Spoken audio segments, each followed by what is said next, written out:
கள்ளி முதுகாட்டில் ஆடிகண்டாயே காலனையும் காலாற்கடந்தான் கண்டாய் புள்ளியுளை மானின் தோலான் கண்டாய் புலியுரி சேராடை புனிதன் கண்டாய் வெள்ளி மிளிர் பிறை முடிமேல் சூடி கண்டாய் வெண்ணீற்றான் கண்டாய் நம் செந்தில் மேய வள்ளி மணாளர்க்கு தாதை கண்டாய் மறைக்காடுறையும் மணாளன் தானே. கருணை பொழி திருமுகத்தில் திருநீற்று நுதலும் கண்டாரை வசப்படுத்த கனிந்த வாயழகும் பெருமை தருதுறவோடு பொறை உளத்தில் பொறுத்தே பிஞகனார் மலர்த்தாள்கள் பிரியாத மனமும் மறுவினர்கள் அகலாத ஞானமே வடிவாம் வளதுரை செய் சிவஞான மாமுனிவன் மலர்த்தாள் ஒரு பொழுதும் நீங்காமல் எமது உளத்தில் சிரத்தில் ஓதிடும் நாவினில் என்றும் உன்னி வைத்தே உரைப்பாம். திருச்சிற்றம்பலம். பெருந்துறையில் சிவபெருமான் அருளுதலும் பெருங்கருணை பெற்றி நோக்கி கரைந்து கரைந்து இரு கண்ணீர் மலைவார துரிய நிலை கடந்து போந்து திருந்து பெரும் சிவபோக குழந்தேரல் வாய்மடுத்து தேக்கி செம்மாந்திருந்தருளும் பெருங்கீர்த்தி வாதவரடிகள் அடியினைகள் போற்றி. எல்லாம் வல்ல இறைவன் திருவருளை சிறமேற்கொண்டு திரு கைலாய பரம்பரை திருவாவடுதுறை ஆதீனம் சிந்த ஸ்ரீ குருமகா சன்னிதானங்களுடைய பொன்னார் திருவடி கமலங்களுக்கும் சைவத்தின் குலதெய்வமாய் விளங்குகின்ற மாதவ சிவஞான சுவாமிகளுடைய திருவடிகளுக்கும் என்னை நெறியிலே ஈடுபடுத்தி ஆண்டு அருள்கின்ற குருநாதர் தங்கவேல் சுவாமிகளுடைய திருவடிகளுக்கும் மனம் மொழி மெய் ஆகிய முக்கர்ண வணக்கங்களை மிக பணிவோடு தெரிவித்து நம்முடைய கொங்கு மண்டலம் ஆடல் வல்லான் அறக்கட்டளை அமைப்பும் சபரி நிறுவனமும் இணைந்து நடத்துகின்ற இந்த திருவாசக தொடர் விரிவுரை நடத்துவதற்கு காரணமாக இருக்கின்ற பெரியோர்களுக்கும் கலந்து சிறப்பிக்கின்ற அடியாறு பெருமக்களுக்கும் அடியனுடைய அன்பான பணிவான வணக்கங்களை தெரிவித்து மகிழ்கின்றேன். நம்முடைய திருவாசக சிந்தனையானது நமச்சிவாய வாழ்க நாதன் தாழ் வாழ்க என்று சிவபுராணத்திலே துவங்கி சில வாரங்கள் சிவபுராணத்தை சிந்தித்த நாம் இப்பொழுது சில வாரங்களாக கீர்த்தி திரு அகவலை சிந்தித்து வருகின்றோம். இந்த கீர்த்தி திரு அகவல் என்கின்ற இந்த பகுதிக்கு பெரியவர்கள் செய்து வைத்த குறிப்பு திருவருள் புகழ்ச்சி முறைமை என்று சொன்னார்கள். பெருமானுடைய அருளில் பெரியது அகிலத்து இயல் வேண்டும் பொருளில் தலையிலது போல் திருவருள் பயன் சாத்திரம். அருளை விட உலகத்தில் பெருசு எதுவுமே இல்லைன்னு பாமன் சுவாமிகள் சொல்வார். எந்தையே இறையே இணை அருள் இல்லையே இங்கேயாம் இந்திலே நந்தோம்பர். இந்த பிறவிக்கு நாம் இங்கே வந்தோம்னா அது திருவருள். இன்னைக்கு இங்கே வந்து உட்கார்ந்துருக்கிறோம்னா திருவருள். ஒரே வார்த்தையில் சொல்லிட்டார். எந்தையே இறையே இணையருள் இலையேல் இங்கியான் விந்திலே நந்தோ சிந்தை சேர்வானே திகழ்வுழு பொருளே திருப்பரங்கிரி உரை சிவனே பந்தமே போக்கி பத அருளாக்கி பகலிரவு அனவிடா நிலையில் சந்ததம் சேர்க்க தயவு செய்யாயோ சரமசிவம் பெருமாளே. திருப்பரங்குன்றத்தில் பாடுறார். பந்தமே போக்கி, பந்தம்னா பாசம் ஆணவமலம், அதையெல்லாம் நீக்கி பத அருளாக்கி உன்னுடைய திருவருளால் வந்து பதருளாக்கி பகல் இரவு அனவிடா நிலை. பகல் இரவு அற்ற நிலைன்னா முக்தி நிலை. பகல்னா சகலம், இரவுன்னா கேவலம். இந்த கேவல சகலம் எல்லாம் நீங்கி சுத்த நிலையில பகல் இரவு அனவிடா நிலையில் சந்ததம் சேர்க்க, சீக்கிரமா என்னை கொண்டு சேர்க்க தயவு செய்ய முருகப்பெருமானே நீ எனக்கு அருள் செய்ய வேண்டும் என்று வாமன் சுவாமிகள். ஏன்னா அந்த முருகப்பெருமான் வாமன் சுவாமிகளுக்கு எப்படி அருள் செய்வாருங்கிறதெல்லாம் தான் தகராலை ரகசியத்துல அடுத்த வாரம் சிந்திக்க இருக்கிறோம். நல்ல முருகப்பெருமான் செய்கிற அந்த அருள் எல்லாம் தான் சந்ததம் சேர்க்க தயவு செய்யாயோ சரவண சுயம் பெருமாளேன்னு பாடுவார். அங்க சொல்லும் பொழுது எந்தையே இறையே இணை அருள் இலையே என்பது. அந்த அருள் எப்படி சிறப்பு. மாணிக்கவாசர் சொல்றார், அருளாது ஒளிந்தால் அடியேனை அஞ்சேல் என்பார் ஆர்வர். பின்னாடி கோயில் முத்தத்துக்கு பெருமானை நீ அருள் செய்யவில்லை என்று சொன்னால் இந்த உலகத்துல யாரையும் ஒருத்தர் ஏதோ ஒரு துன்பத்துல நான் இருக்கும்போது என்ன ஒன்றும் கவலைப்படாதீங்க, தைரியமா இருக்கணும் சொல்றதுக்கு கூட உன்னுடைய அருள் இருக்கணுமே, அதுக்கு கூட ஒரு ஆளுமையணும்னா அருள் வரணுமே. அருளாது ஒளிந்தால் அடியேனை அஞ்சேல் என்பார் ஆர் இங்கு பொருளாய் என்னை குறுந்தாண்ட பொன்னே பொன்னம்பலர் புத்தாம்பர். அந்த அருள் அப்படின்னா கருணை. பல்வேறு காலகட்டங்களிலே பல்வேறு இடங்களிலே பல்வேறு அடியார்களுக்கு சிவபெருமான் எளிவந்து அருள் செய்த திறம், அதையெல்லாம் சொல்ற பகுதி தான் இந்த கீர்த்தி திராகுவல். அதாவது சிவபுராணத்துல அவருடைய குணங்களை எல்லாம் சொன்னார். பாசமாம் பற்றறுத்து பாரிக்கும் ஆரியன், அதெல்லாம் வந்து அவனுடைய குணம். பாசத்தை நீக்குபவன் அவன், ஆரியன் ஆசிரியனாய் வந்து நீக்குபவன், அது அவனுடைய குணம். அவனை அறிந்து கொள்வதே பெரிய சிறப்பு நமக்கு என்றெல்லாம் சொல்லி அதெல்லாம் அவனுடைய குணங்களையே பேசிக்கொண்டு சிவபுராணத்துல சொன்னவன். அப்பேற்பட்ட குணநலமுடைய பெருமான் எப்படியெல்லாம் எளிவந்து அருள் செய்தான் என்கிற நிகழ்வுகளை சொல்ற இடம் இந்த கீர்த்தி திருவள். அதை நம்ம சிந்து கொண்டிருக்கின்றோம். தில்லை மூதூர் ஆடிய திருவடி பல்லுயிரெல்லாம் பயின்றன நாயகி எண்ணில் பல்குணம் எழில் பெற விளங்கி மண்ணும் விண்ணும் வானோர் உலகம் துண்ணிய கல்வி தோற்றியும் அழித்தும் என்னுடைய இருளை ஏற துறந்தும் அடியார் உள்ளத்து அன்பு மீதூர குடியா கொண்ட கொள்கையும் சிறப்பும் என்னுடைய இருளை அனமலத்தை ஏற துறந்தும்னா முழுமையாக நீக்கியும். எங்க இருக்கிறான் பெருமான்னாரு? அடியார் உள்ளத்து. எப்படி இருக்கிறான்னாரு? அன்பு மீதூர, ரொம்ப மகிழ்ந்து அவன் அடியாரோடு இருக்கிறத சுவாமி விரும்புகிறான். அடியார்கள் சுவாமி கூட இருக்க விரும்புகிறார்கள், சுவாமி அடியாரோடு இருக்கு. அதுதான் அந்த உறவு. தாய்க்கு சேயை கண்டு மகிழ்ச்சி, சேய்க்கு தாயை கண்டு மகிழ்ச்சி. அதுபோல பெருமானுக்கு அடியார்களோடு இருப்பதில் விருப்பம், அடியார்களுக்கு பெருமானோடு இருக்கிறது.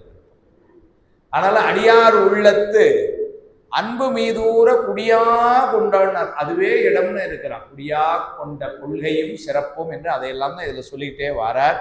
அதுல நம்ம போன வாரம் நிறைவா பார்க்கும் பொழுது பெருமான் எங்கெல்லாம் இருக்கிறான்னு வரிசை அவர்களெல்லாம் சொல்லிட்டே வந்தார்.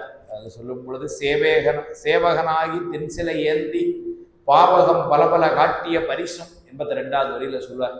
சேவகனாகி, சேவகன இந்த இடத்துல வீரனாகி, தின்சிலை ஏந்தி அட்டாளை சேவகனாக பாண்டிய மன்னனை வெல்ல வந்த ஒரு சோழ மன்னன் வெல்ல முடியாமல் அமண முனிவர்கள் மூலமாக மந்திர சக்தியிலே ஒரு யானையை எழுப்பி அந்த யானையின் மூலமாக பாண்டிய மன்னனை கொல்ல நினைத்த சோழ மன்னன். பாண்டிய மன்னன் நேராக சோமசுந்தர கடவுள்கிட்ட போயிட்டார், அவ்வளவுதான். அதனால அங்க போய் வழிபாடு செய்தார். சுவாமி சொன்னார், மதுரை கிழக்கு வாயில நீ ஒரு மண்டபம் விட்டு நான் பார்த்துக்கிறெல்லாம் போன்றான். அந்த மண்டபத்திலே அவனே வாயில் காப்பாள் போல வீரனாக சிலையை ஏந்தி கொண்டு சுவாமி வந்து நின்றுருக்கான். அது சுவாமின்னு தெரியாது. அந்த யானையே அங்கிருந்து அங்கே இது யானை பிள்ளைகிறார். அதற்கு அப்பேர் அந்த பெருமானுக்கு அட்டாளை சேவகன்னு பேர். அந்த மண்டபத்துக்கு அட்டாளை மண்டபம்னு பேர். அதனால அவனுக்கு அட்டாளை சேவகன் அப்படின்னு பேரு. அதைத்தான் சேவகனாகி. சேவகன்னா சேவை செய்பவன் ஒரு பொருள், இன்னொரு பொருள் சேவகன்னா வீரன்னு. இந்த இடத்துல வீரன்னு பொருள். சுவாமி எப்படி இருந்தான் அப்படின்னா வில்லேந்திய வீரனாய், அதான் சேவகனாகி.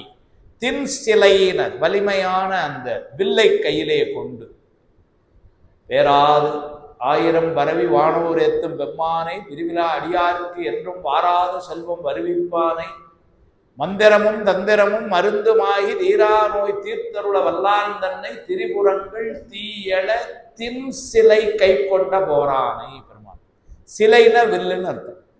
பெருமான் வந்து வில்லை கையில ஒண்ணா எந்த வில்லை கொண்டு இருக்கிறான்னா மேருமலையை வில்லா வளைத்து அது கையில ஏந்தியவன்.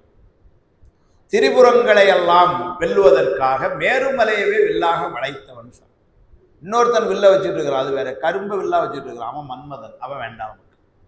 சுவாமி வந்து அவனையும் வந்து எரித்தவன். அதனால இவன் எப்படி இருக்கிறான், இவனும் வில்லு வச்சிருக்கான். இது தின் சிலை, திற்பமான அந்த வில்லை அந்த சேவகனாகி தின் சிலை ஏந்தி பாவகம் பல பல காட்டிய பரிசும். பாவகம் அப்படின்னா பலவேல கோலங்களை சுவாமிகள் பல பல வேடமாகும் பரணாரி பாகன் பசிவேறு பெண்கள் பரமானதான் வேறு தொழிற்பங்களில் படிப்போம். இப்போ பல பல வேடமாகும் சுவாமி. அதனால பல பாவகங்களை எல்லாம் காட்டியவன். கடம்பூர் தன்னில் இடம்பெற இருந்தும் ஈங்கோய் மலையில் எழிலது காட்டியும், இதெல்லாம் சொன்ன பகுதி நினைவுபடுத்துறதுக்காக தொடர்புக்காக ஞாபகப்படுத்துறேன். அதனால கடம்பூர் திருச்சி பக்கத்துல கடம்பூர் தண்ணில் காலை கடம்பர்னே பேர். கடம்பூர் தண்ணில் இடம்பெற இருந்தும் ஈங்கோய் மலையில் எழிலது காட்டியும், கடம்பூரும் திருமுறை பெற்றதெல்லாம் ஈங்கோய் மலையும் திருமுறை பெற்றதெல்லாம். அது ஞானசம்பந்தருடைய தேவாரம் பெற்றது மட்டும் இல்லை, ஈங்கோய் மலை நக்கீரருடைய இதுல 11ஆம் திருமுறையில ஈங்கோய் மலை 70னே ஒரு நூல் பாடல். நீங்க அந்த 11ஆம் திருமுறை பொதுவாக நம்ம பார்த்தீங்கன்னா அந்த முதல் 8 திருமுறை இருக்க பரிச்சை, அதுக்கப்புறம் அதிகமாக தொடர்றதில்லை. ஆனால் அந்த 11ஆம் திருமுறை ரொம்ப பாவமான ஒரு திருமுறை, யாரும் தொடவே மாட்டாங்க. 40 பிரபந்தங்கள். நக்கீரர் பெருமான் மட்டும் 10 பிரபந்தங்கள் பாடுறார். திருமுரு ஆற்றுப்படையில் துவங்கி கோவப்பிரசாத், கண்ணப்பர் திருமணம், கைலை பாதி காலத்தி பாதி அந்தாதி, அதெல்லாம் சொல்லிட்டு வந்து ஈங்கோய் மலை 70, இதெல்லாம் நக்கீரருடைய பதிகங்கள். 10 பதிகம் பாடுறார். காரைக்கால் அம்மையார் பாடினது அங்கே தான் இருக்கு. சேரமான் பெருமாளாயனார் பாடினது அங்கே தான் இருக்கு. அதிராவடிகள் பாடினது அங்கே தான் இருக்கு. பூர்ணர் அடிகள் பாடினது அங்கே தான் இருக்கு. வரிசையாக வந்து அங்கே பட்டினத்தடிகள் பாடினது அங்கே தான் இருக்கு. கடைசியாக நம்பியாண்டார் நம்பிகள் பாடின 10 பதிகம் அங்கே தான் இருக்கு. இதெல்லாம் 11ஆம் திருமுறையில் இருக்கிற ஒரு கலம்பகம். எல்லாத்துக்கு மேலே சிறப்பு சொக்கநாத பெருமான் பாடினது. மதிமலி புரிசை மாடக்கூடல் மதிவிசை நிலவு பால்வரி சிறகன்னு சொக்கநாத பெருமானே பாடின ஒரு பாட்டு இருக்கிற திருமுறைன்னு அந்த திருமுறைக்கு அதை விட அது எந்த திருமுறையும் சொல்ல முடியும் சிறப்பா. எல்லா திருமுறையும் அவன் பாடினது தான். ஞானசம்பந்தர் பாடினது, அப்பர் பாடினதுன்னு அதுவும் அவன் பாடினது தான். ஆனால் ஞானசம்பந்தரை கொண்டு பாடினான் எனதுரை தனதுரையாக. அப்பர் சுவாமிகளை கொண்டு பாடினான். பன்னாள் தமிழ் மாலை பாடுவித்து என் சிந்தை மயக்கருத்த திருவருளி நானை செங்காட்டங்குடியவனில் கண்டேன் நானேன் பாடுவார். பன்னாள் தமிழ் மாலை பாடுவித்துங்கிறார். சுவாமி என்னை பாட வச்சாங்கிறார். எல்லாருமே அப்படிதானே. கல்லே நல்லே என்பாரு சுந்தரர். நம்ம படிச்சதில்லை, அவன் தான் எல்லாம் பாரு.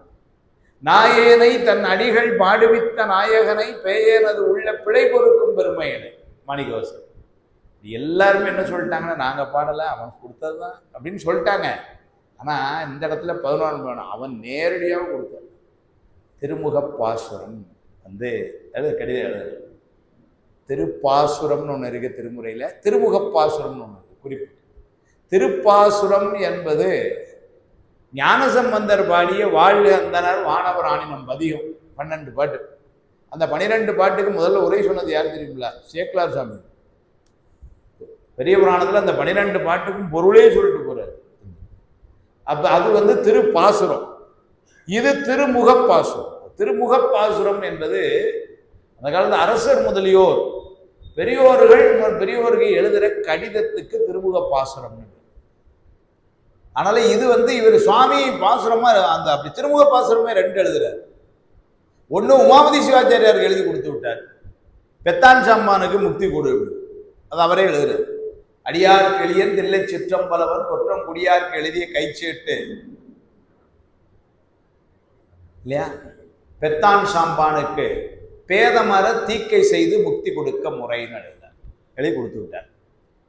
அதே மாதிரி இங்க அந்த கடிதம் எழுதுறது 2 கடிதத்துல ஒரே மாதிரி தான் எழுதுவார் சார். நம்ம இன்னைக்கு 6ஆம் கிளாஸ்ல நம்ம படிக்கும்போது 6ஆம் கிளாஸ், இப்போ 2ஆம் கிளாஸ் 3ஆம் கிளாஸ்ல லெட்டர் ரைட்டிங் அப்படின்னு சொல்லி கொடுக்குறாங்க. முதல்ல அனுப்புனர், அதுக்கப்புறம் பெறுநர், இதெல்லாம் நமக்கு முதல்ல சொல்லி கொடுத்தாரு. எங்க பெருமாள் சொல்லி கொடுத்தாரு. முதல்ல என்ன எழுதுறாரு பாருங்க, அடியார் கெளியன் தில்லை சிற்றம்பலவன் ஃப்ரம் அட்ரஸ் டு யாருக்கு? கொற்றங்குடியாருக்கு இவருக்கு. அதே மாதிரி இங்க மதிமலி புரிசை மாடக்கூடல் மதிமிசை நிலவு பால்வரி சிறகு அன்னம்பயில் பொழில் ஆலவாயில் மன்னிய சிவன் யான் மொழிதரு மாற்றம் ஃப்ரம் அட்ரஸ் டு அட்ரஸ் யாருக்குன்னாரு? சேரமான் பெருமாளுக்கு இல்லைங்களா? அதுக்கப்புறம் தான் பாடி ஆஃப் த லெட்டர். அது கூட முன்னாடி அருணையார் ஒரு குறிப்பு அருமையாக எழுதுவார். 2 கடிதம் எழுதுனானா. சேரமான் பெருமாளுக்கு எழுதின கடிதத்தில் பாணனார் அங்கே வாராரு, அவருக்கு நீ மான்பொருள் கொடுத்து வரவிடுப்பது வேங்கிற வந்து அப்படின்னா பொண்ணும் பொருளும் கொடுத்து விடுன்னு போகத்தை கேட்டு கடிதம் எழுதினாராம். உமாபதி சிவாச்சாரியர் எழுதினானா இவருக்கு முக்தியை கொடுத்து எழுதுனா. 2 கடிதம் எழுதியிருக்கிறான். 1 உலக போகம் கேட்டு, 1 முக்தி பங்கு.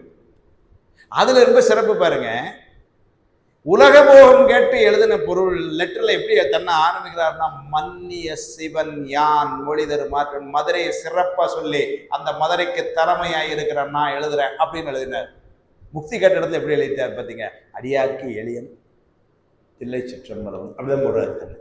தில்லை மாநகரத்தினுடைய தலைவராய் அப்படின்னு எழுதல, அங்க எப்படி எழுதிட்டாரு? ஏன்னா முக்தி கேட்டு எழுதுற இடம், அங்க எப்படி எழுதுறாராம்?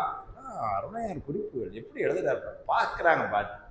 அங்க முக்தி கேட்ட இடத்துல எப்படி எழுதிட்டா, அடியாருக்கு எளிய தில்லை சிற்றம்பலம் அவ்வளவுதான். இங்க அப்படி இல்லை, மதிமலை புரிசை மாடக்கூட மாடக்கூட பல்வேறு உயர்ந்து அந்த விடையெல்லாம் இருக்கின்ற அந்த மதுரைகளுடைய அதுக்கு தலைமையா இருக்கின்ற நான் அப்படின்னு சொல்லி அவனுக்கு நீ பணம்லாம் கொடு, அது உலக போகத்துக்கு முக்தி இன்பத்தை கேட்கும்போது கிடையாது. அப்படி ரெண்டு கடிதான், இதுக்கு ஒன்று அதுக்கு ஒன்று. ஏன்னா உலக போகமும் அவன் தான் தரணும், முக்தி இன்பமும் அவன் தான். அதனால ரெண்டு கடிதம் எழுதினார் அப்படின்னு சொல்லுவார். ஏன்னா குறிப்புகளை வந்து எதுக்கு சொல்லுவாங்கன்னா அந்த 11ஆம் திருமுறையுடைய சிறப்பு அப்படி இருந்து. அண்மையில பாண்டிச்சேரியில 10 நாட்கள் 11ஆம் திருமுறை கருத்தரங்கம்னு நடத்தினேன். அடியன் போய் பேசினேன். அதனால அது பெரிய வாய்ப்பு. அதனால அப்பேற்பட்ட ஆசிரியர் எல்லாம்னா, அதனால ஈங்கோய் மலை எழுவது என்பது நக்கீரருடைய பதியம். அது பாடப்பட்ட இடம் ஈங்கோய் மலை. அதனால ஈங்கோய் மலையில் எழிலது காட்டியும் ஐயாறு அதனில் சைவனாகியும், அந்த கதை போன முறையும் சொன்னோம். ஐயாறுல இருந்து 24 அதிசைவ குடும்பங்கள், அதுல ஒருத்தர் மனைவியையும் மகனையும் விட்டுட்டு காசி யாத்திரை போறார். மகனையும் மனைவியும் விட்டுட்டு காசி யாத்திரை போறார். இதுதான் நடந்தது. இதுக்கு நம்ம தண்டமணி தேசியர் உரை எழுதுறார். பொருள் முறைக்கு மனைவியையும் பூசை முறைக்கு மகனையும் விடுத்து சென்றார். அவங்க ரெண்டு பேரையும் விட்டுட்டு அவர் போனார். சார் டிக்கெட் எடுக்க 3 பேரும் போ, டிக்கெட் எடுக்க வசதி இல்லை, அவர் மட்டும் போனார்னு எழுத வேண்டியதானே. எப்படி எழுதுறாரு பாருங்க. எழுதுற சேர்த்து வச்ச பொருள் கொஞ்சம் இருக்குல்ல, அது யாருக்கான்? மனைவிக்கான். சேர்த்து வச்ச புண்ணியம் இருக்குல்ல பூசை, அது யாருக்குனாரு? பையனுக்கான். அதனால வந்து பொருள் முறைக்கு மனைவியையும் பூசை முறைக்கு மகனையும் விட்டு சென்றார்னு எழுதுவார் உரையில. போனாரு, ரொம்ப நாளாச்சு வரல. இவங்க என்ன பண்ணாங்க? 24 ஆதிசைவ குடும்பம் தான், மிச்சம் 23 குடும்பம் ஒன்னா சேர்ந்து என்ன பண்ணிருச்சு, அவங்க அந்த காலத்துல இதெல்லாம் நடந்திருக்கு. அந்த அம்மாவை ஏமாத்தி பொண்ணையும் பொருளையும் பிடிங்கிட்டு விட்டான். அந்த பையனை ஏமாத்தி உங்க அப்பா கிடையாது, உனக்கு பூசையும் கிடையாது, பூசையும் பிடிங்கிட்டு விட்டான். இப்ப பிழைக்கிறதுக்கு வழியும் இல்லை, பூசையும் இல்லை. இவங்க ரொம்ப வருத்தப்படும் பொழுது வந்துட்டார். காசிக்கு போனவர் வந்தார். வந்தவொடனே எங்களுக்கு ரொம்ப சந்தோஷம். அதனால என்ன பண்ணார், திரும்ப வேற வழி இல்லைல்ல, பூசை முறையை அவர்கிட்ட கொடுத்துட்டாங்க. வந்தவர் என்ன பண்ணிட்டாரு, காசி போயிட்டு வந்ததுனால என்னமோ வீட்டுக்கு வரல, தனியா வெளியே வரத உட்கார்ந்துருக்கு, கோயில போய் பூஜை பண்றாரு. அப்படிதான் இருந்திருக்காரு. கொஞ்ச நாள் ஆச்சு, இன்னொருத்தர் வர்றாரு. இதுல யார் ஒரிஜினல் தெரியல. இப்போ நான் தாங்கிறாங்க 2 பேரும். இன்னொருத்தர் வர்றாரு. அங்க உள்ள பஞ்சாயத்துக்கு போகுது. பஞ்சாயத்துல போய், அது திருவெண்ணூர் பஞ்சாயத்தா இருந்தா கரெக்டா தீர்ப்பு கொடுத்துருக்கோம். இந்த பஞ்சாயத்துல தீர்ப்பு மாறி போச்சான். அதனால சரியா எழுதின மெய் ஓலையை பொய் ஓலையாக எடுத்துக்கொண்டார்கள். பொய் ஓலை மெய் ஓலை ஆயிடுதுங்க. அதனால என்ன ஆயிடுச்சு, முதல்ல வந்த, இப்ப 2வது வந்தவர் தான் ஒரிஜினலு. முதல்ல ஒரு ஆள் வந்தார் பார்த்தீங்களா, அவர் தான் ஒரிஜினல் தீர்ப்பு கொடுத்துட்டாங்க. இப்ப 2வது வந்தவர் தான் உண்மையிலேயே இந்த வீட்டுக்காரர். அவர் ரொம்ப வருத்தப்பட்டு ஐயாறு பெருமான்கிட்ட வந்து வருந்துறாரு. இந்த மாதிரி நான் போயிட்டு வர்றதுக்குள்ள இப்படிலாம் ஆச்சு. எவனோ ஒருத்தன் வந்திருக்கான், என்ன மாதிரியே இருக்கான். கேட்டால் இப்போ அவன் தாங்கிறாங்க. ஊர் உலகம் என்னை நம்ப மாட்டேங்க பெருமானே அப்படின்னு சொல்லி தண்ணி ஊற்ற இது பண்ணாராம். முதல்ல இருக்கவும் மறைஞ்சிட்டான் வந்த சுவாமி. ஏன்னா இந்த குடும்பம் அவர் ரொம்ப நாளாக காணும்னு வருந்தினதுனால அதுதான் பல பாவகம் காட்டிய பரிசு. பாருங்க, அந்த இடத்துல எப்படின்னா அந்த வீட்டுக்காரர் மாதிரியே வந்திருக்கான். நான் இங்கே தான் இருக்கேன், பயப்படாதீங்க அப்படின்னு இழந்து போன பூசையும் இழந்து போனவர்களையும் பெற்றுக் கொடுத்துட்டு அவன் அங்கேயே வீட்டுக்கு வரல, அங்கே உட்காந்துருக்கான். அதனால அதுதான் ஐயார் அதனில் சைவனாகியும் அவனுக்கே பொறுப்பசம். அங்கதான் இன்னைக்கும் சித்திரை திருநாள் 5ஆம் நாள்ல அங்க ஒரு பூசணையே உண்டு, ஆத்ம பூசைன்னு பேரு. அதுக்கு தன்னைத்தான் அர்ச்சனைன்னு பேரு திருவையாறுல. அப்படின்னா சுவாமிக்கே பண்ணி கொடுத்த பூசை. இதே மாதிரியான ஒரு பூசை முறை திருவிடைமருதூர் கோயில்லையும் உண்டு. தன்னைத்தான் அர்ச்சனை அங்கேயும் உண்டு. ஆனா ஐயாருக்கு தான் இந்த கணக்கு இது இருக்கு, புராணம். அதைத்தான் இங்க வந்து ஐயார் அதனில் சைவனாகியும். சைவம்னு சொன்னாலே அது சிவம்னு தான் இருக்கு. ஏன்னா சைவம் என்று சொன்னாலே அதுக்கு பொருளே சிவ சம்பந்தம் உடையது என்பதுதான். எந்நிலையில் நின்றாலும் எக்கோலம் கொண்டாலும் மன்னிய சீர் சங்கரன் தாழ் மரபாமை பொருள், அதான் சைவத்துக்கு பொருளே சொல்லுது.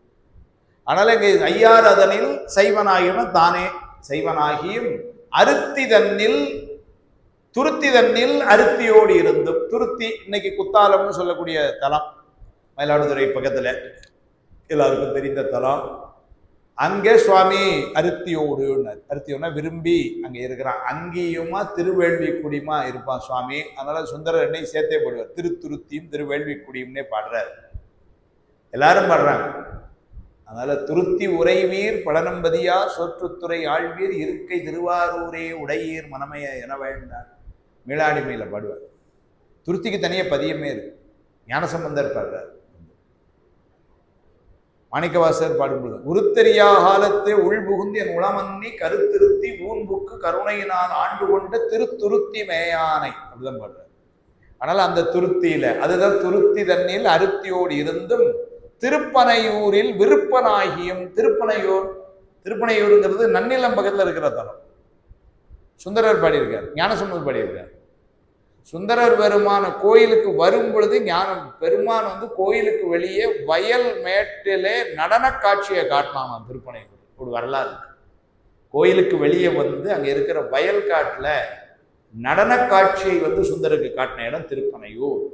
அதனால அங்க சுவாமி இருக்காங்க. இதெல்லாம் இந்த ஊரெல்லாம் சொல்றார். கடம்பூர் தண்ணில் இடம்பெற இருந்தும் ஈங்கோய் மலையில் எழிலது காட்டியும் ஐயாறு அதனில் செய்வனாகியும் துருத்தி தண்ணில் அருத்தியோடு இருந்தும் திருப்பனையூரில் விருப்பனாகியும் பரிசை ஒரு ஊரா சொல்லிட்டே வர. இது வரைக்கும் நம்ம ஏற்கனவே பார்த்தோம். இப்போ கழுமலத்துக்கு வரோம். கழுமலம் என்பது சீர்காழி, நமக்கு தெரியும். கழுமலம் அதனில் காட்சி கொடுத்தும், அருமையான சொல் போட்டேன். கழுமலம் அதனில் காட்சி கொடுத்தும் அப்படின்னாரு. தண்டமணி தேசியர் எழுதுறார். கழுமலம் அதனில் காட்சி கொடுத்தும்னா குருலிங்க சங்கமமாகிய காட்சி தந்தும்னு எழுதுவார். அது ஏன் 3 வடிவங்களிலும் காட்சி தரார். தோணியப்பராய் இருக்கின்ற கோலம் குருநாதராய் இருக்கிற கோலம், பிரம்மபுரீஸ்வரராய் இருக்கிற கோலம் அது லிங்க கோலம், சட்டைநாதராய் இருக்கின்ற கோலம் சங்கமமாய் அடியாரும் என்று சொல்லி அந்த 3ஆய் இருக்கிற அந்த காட்சியை குருலிங்க சங்கமம் என்று ஒரு சிறப்பு. அதனால காட்சி கொடுத்தோம்னார். திருமுறைகள் பிறந்த இடமே கழுமலம். அதனால அவன் காட்சி கொடுத்துன்னா அதுக்கு ரொம்ப சிறப்பு அங்கதான். ரொம்ப பெரிய புராணத்துல அம்மையும் அவனுமாய் காட்சி கொடுத்த சிறப்பவே ரொம்ப பெருசா ஞானம் அப்பர் சேக்கலா சுப்பிரமணியன் சொல்லுவார்.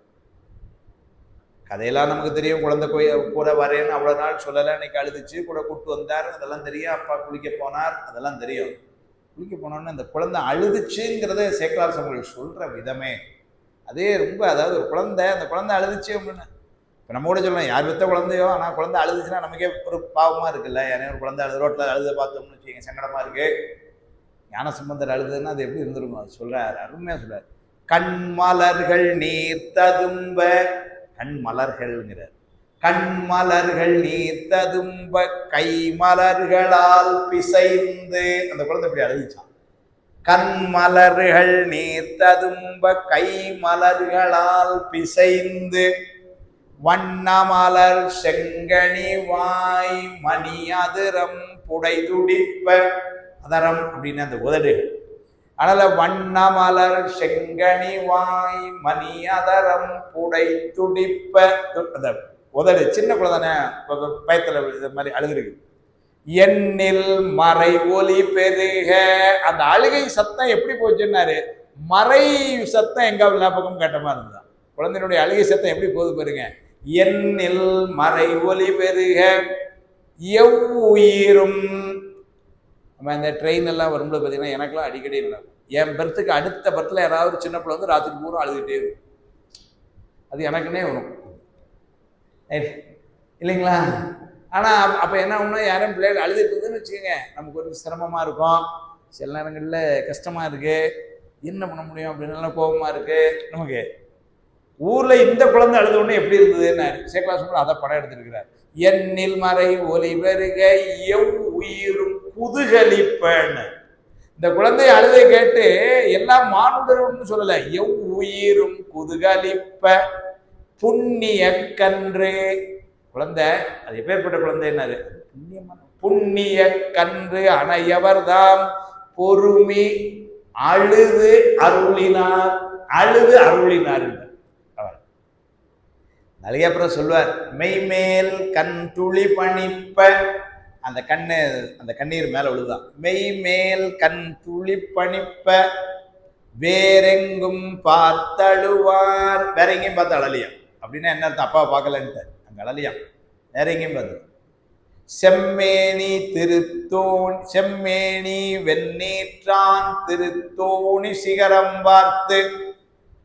ஆள் ஜெகஜவே இருப்பான் சுவாமி, மேல திரும்பி பூசி இருக்கிறான். அதனால செம்மேனி வெண்ணீற்றான். எங்க இருக்கான்னாரு? அந்த தோணியப்பற மேல. திருத்தோணி சிகரம் பார்த்து என்ன சொல்லி எழுதுனாரு? அம்மே அப்பா என்று அழைத்து அருளி அழுது அருள. அதனால அவர் அழைத்தார், அதுக்காக அழுதார். எல்லாமே அருள் தான், எல்லாமே அருள் தான். அதனாலதான் சொல்றார், வேதநெறி தழைத்தோங்க மிகு சைவத்துறை விளங்க பூத பரம்பரை பொலிய புனிதவாய் மலர்ந்து அழுத. அது கூட சேக்கலா சுவாமி எவ்வளவு நுட்பம் பாருங்க. வேதநெறி என்பது வைதீக சமயம். வேதநெறி தழைத்தோங்கன்னு சொல்லிட்டார், இல்லைன்னு சொல்ல விட்டு கொடுக்கல. அடுத்த ஒரு வார்த்தை கூட மிகு சைவத்துறை விளங்க. அதுதான் நாம சார்ந்திருக்கிறது. அந்த சைவத்துறைங்கிற என்னன்னாரு? ஆகமமும் திருமுறைகளும் சாத்திரங்களும் வந்த நெறி. அதனால என்ன சொன்னார்? வேதநெறி தழைத்தோங்க. அதே நேரத்தில் அடுத்த முக்கியமான ஒண்ணு மிகு சைவத்துறை விளங்க, என்னைக்கு நிக்க. அதனாலதான் 7ஆம் நூற்றாண்டுக்கு அப்புறம் இன்னை வரைக்கும் அதுக்கு ஒரு பங்கமெல்லாம் நிக்குது.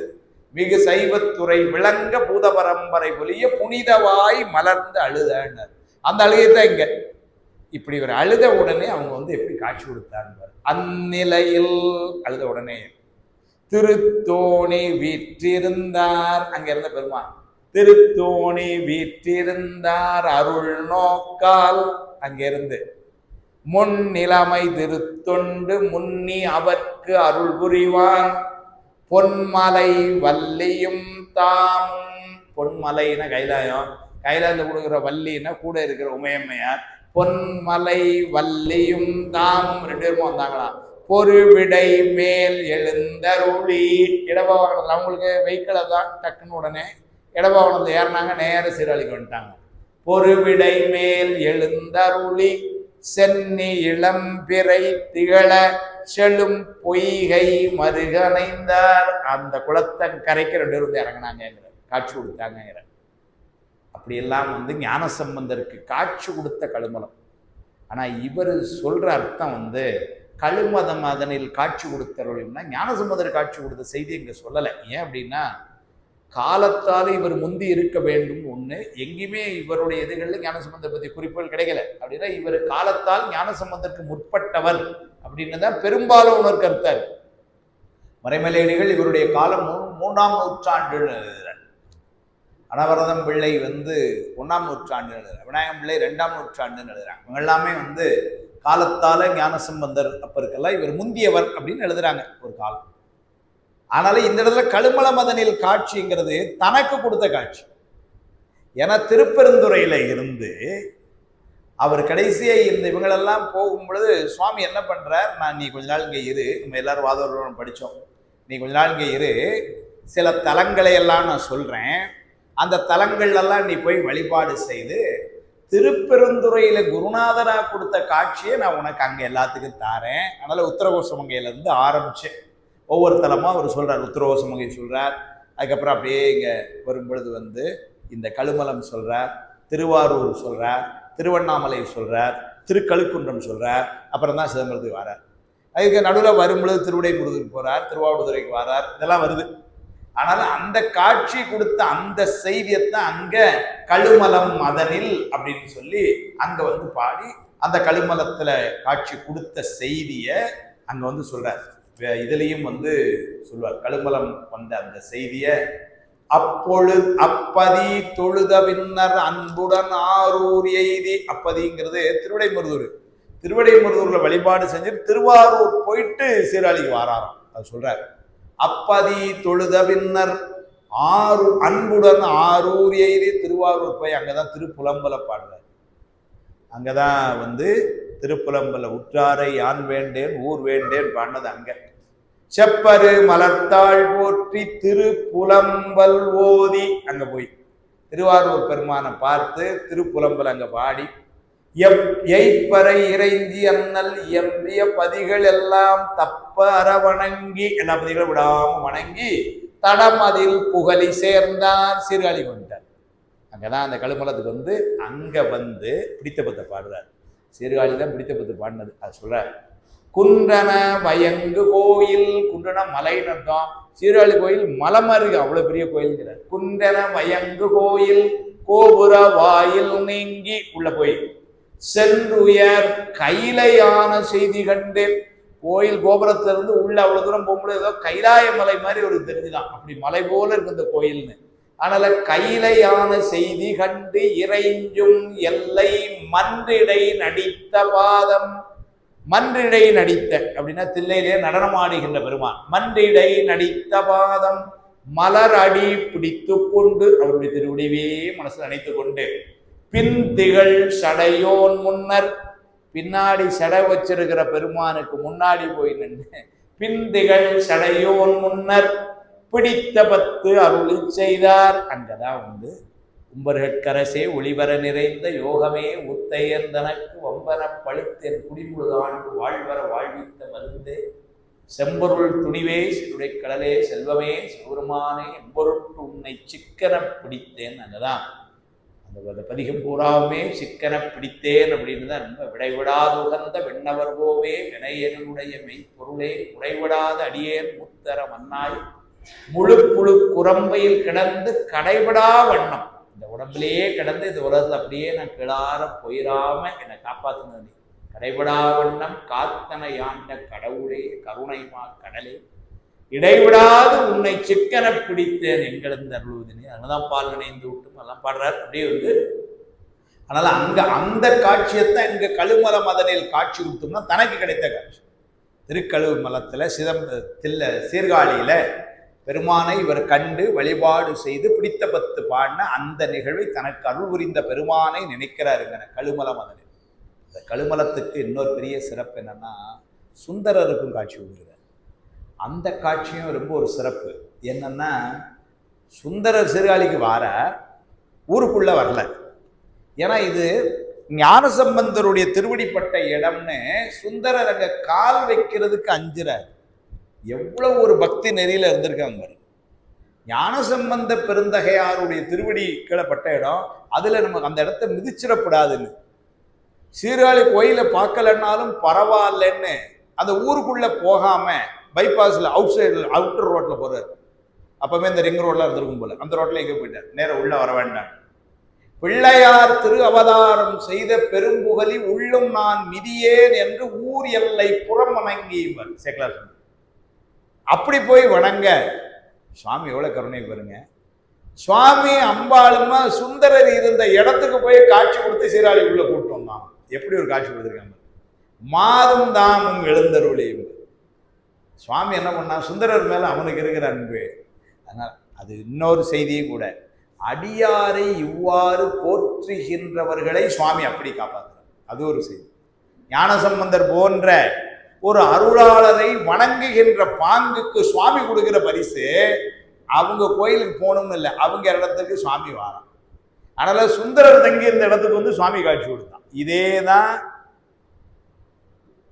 விரட்டத்திலே நடந்தது.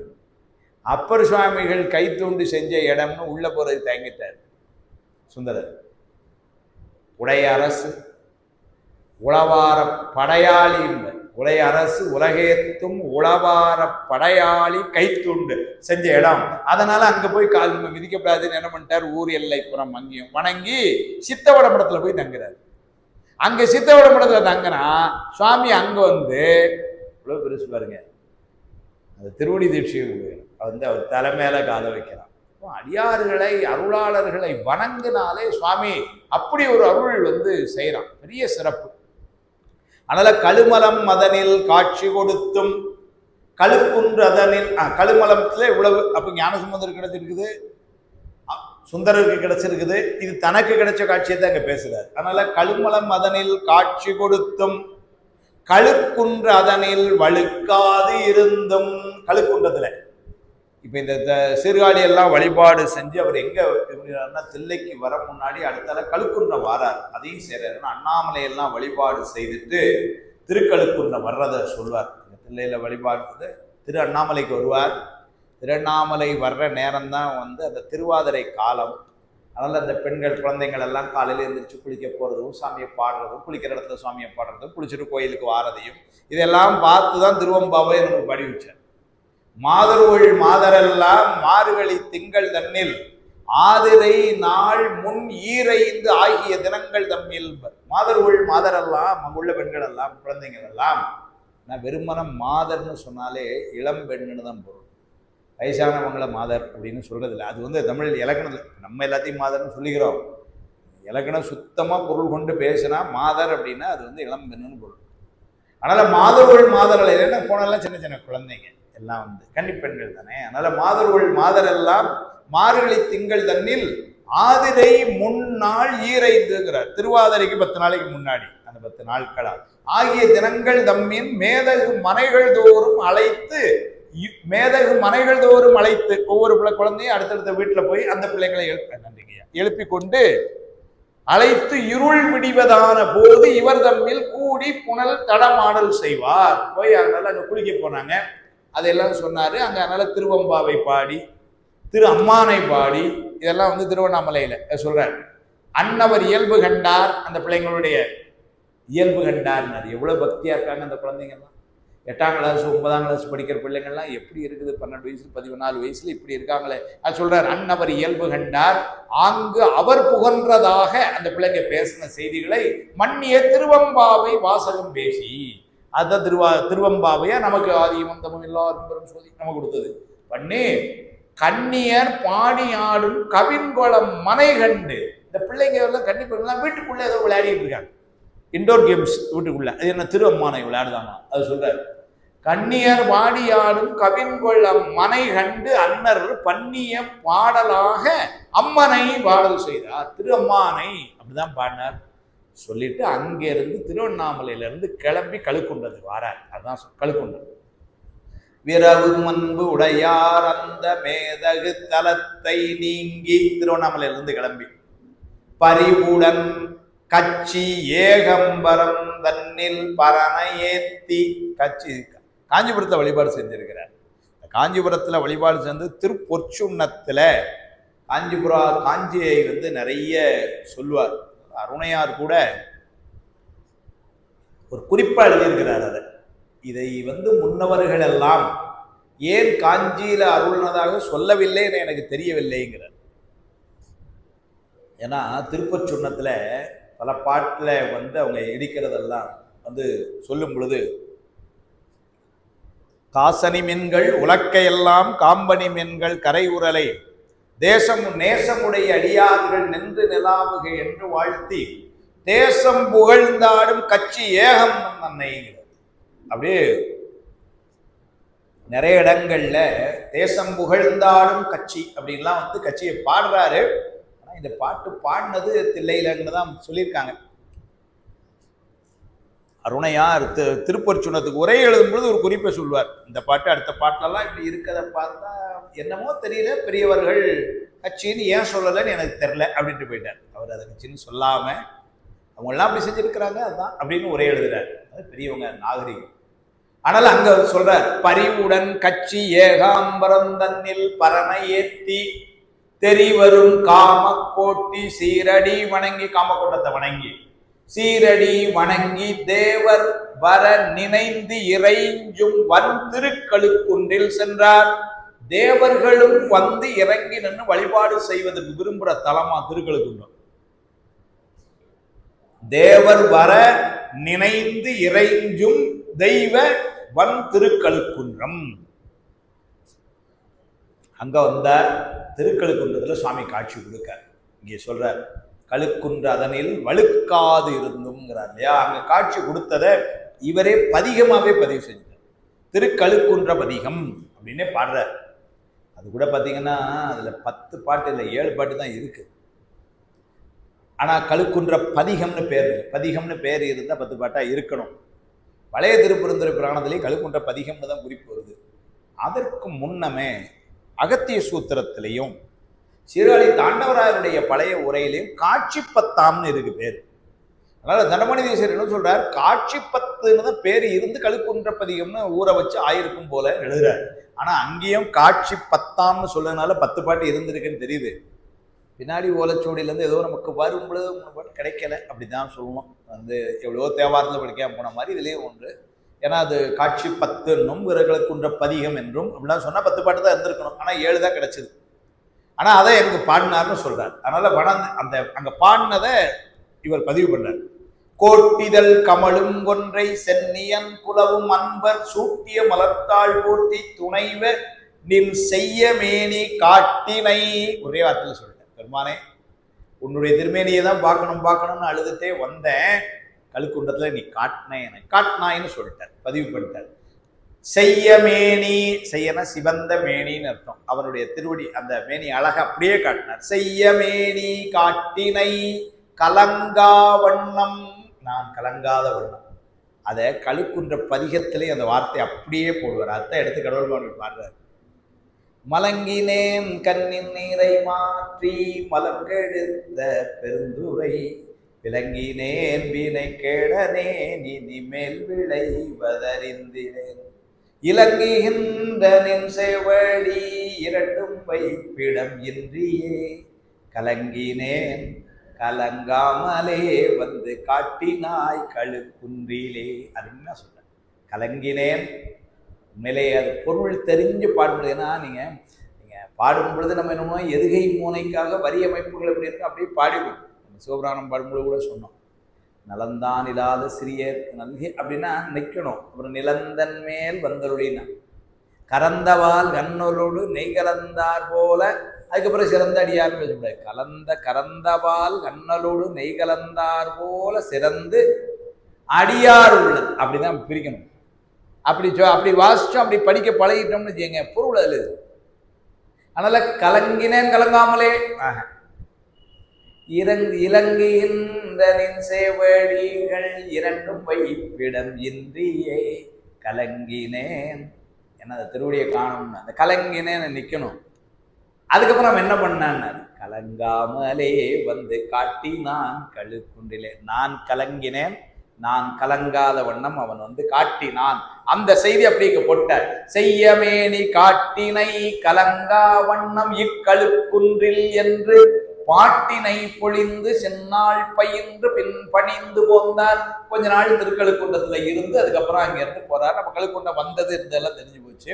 அதைத்தான் இங்க கழுக்குன்றதனில் வழுக்காது இருந்தும், வழுக்காது அப்படின்னா இடைவிடாது வழிபாடு, அதுல மறவாமைன்னு அர்த்தம்.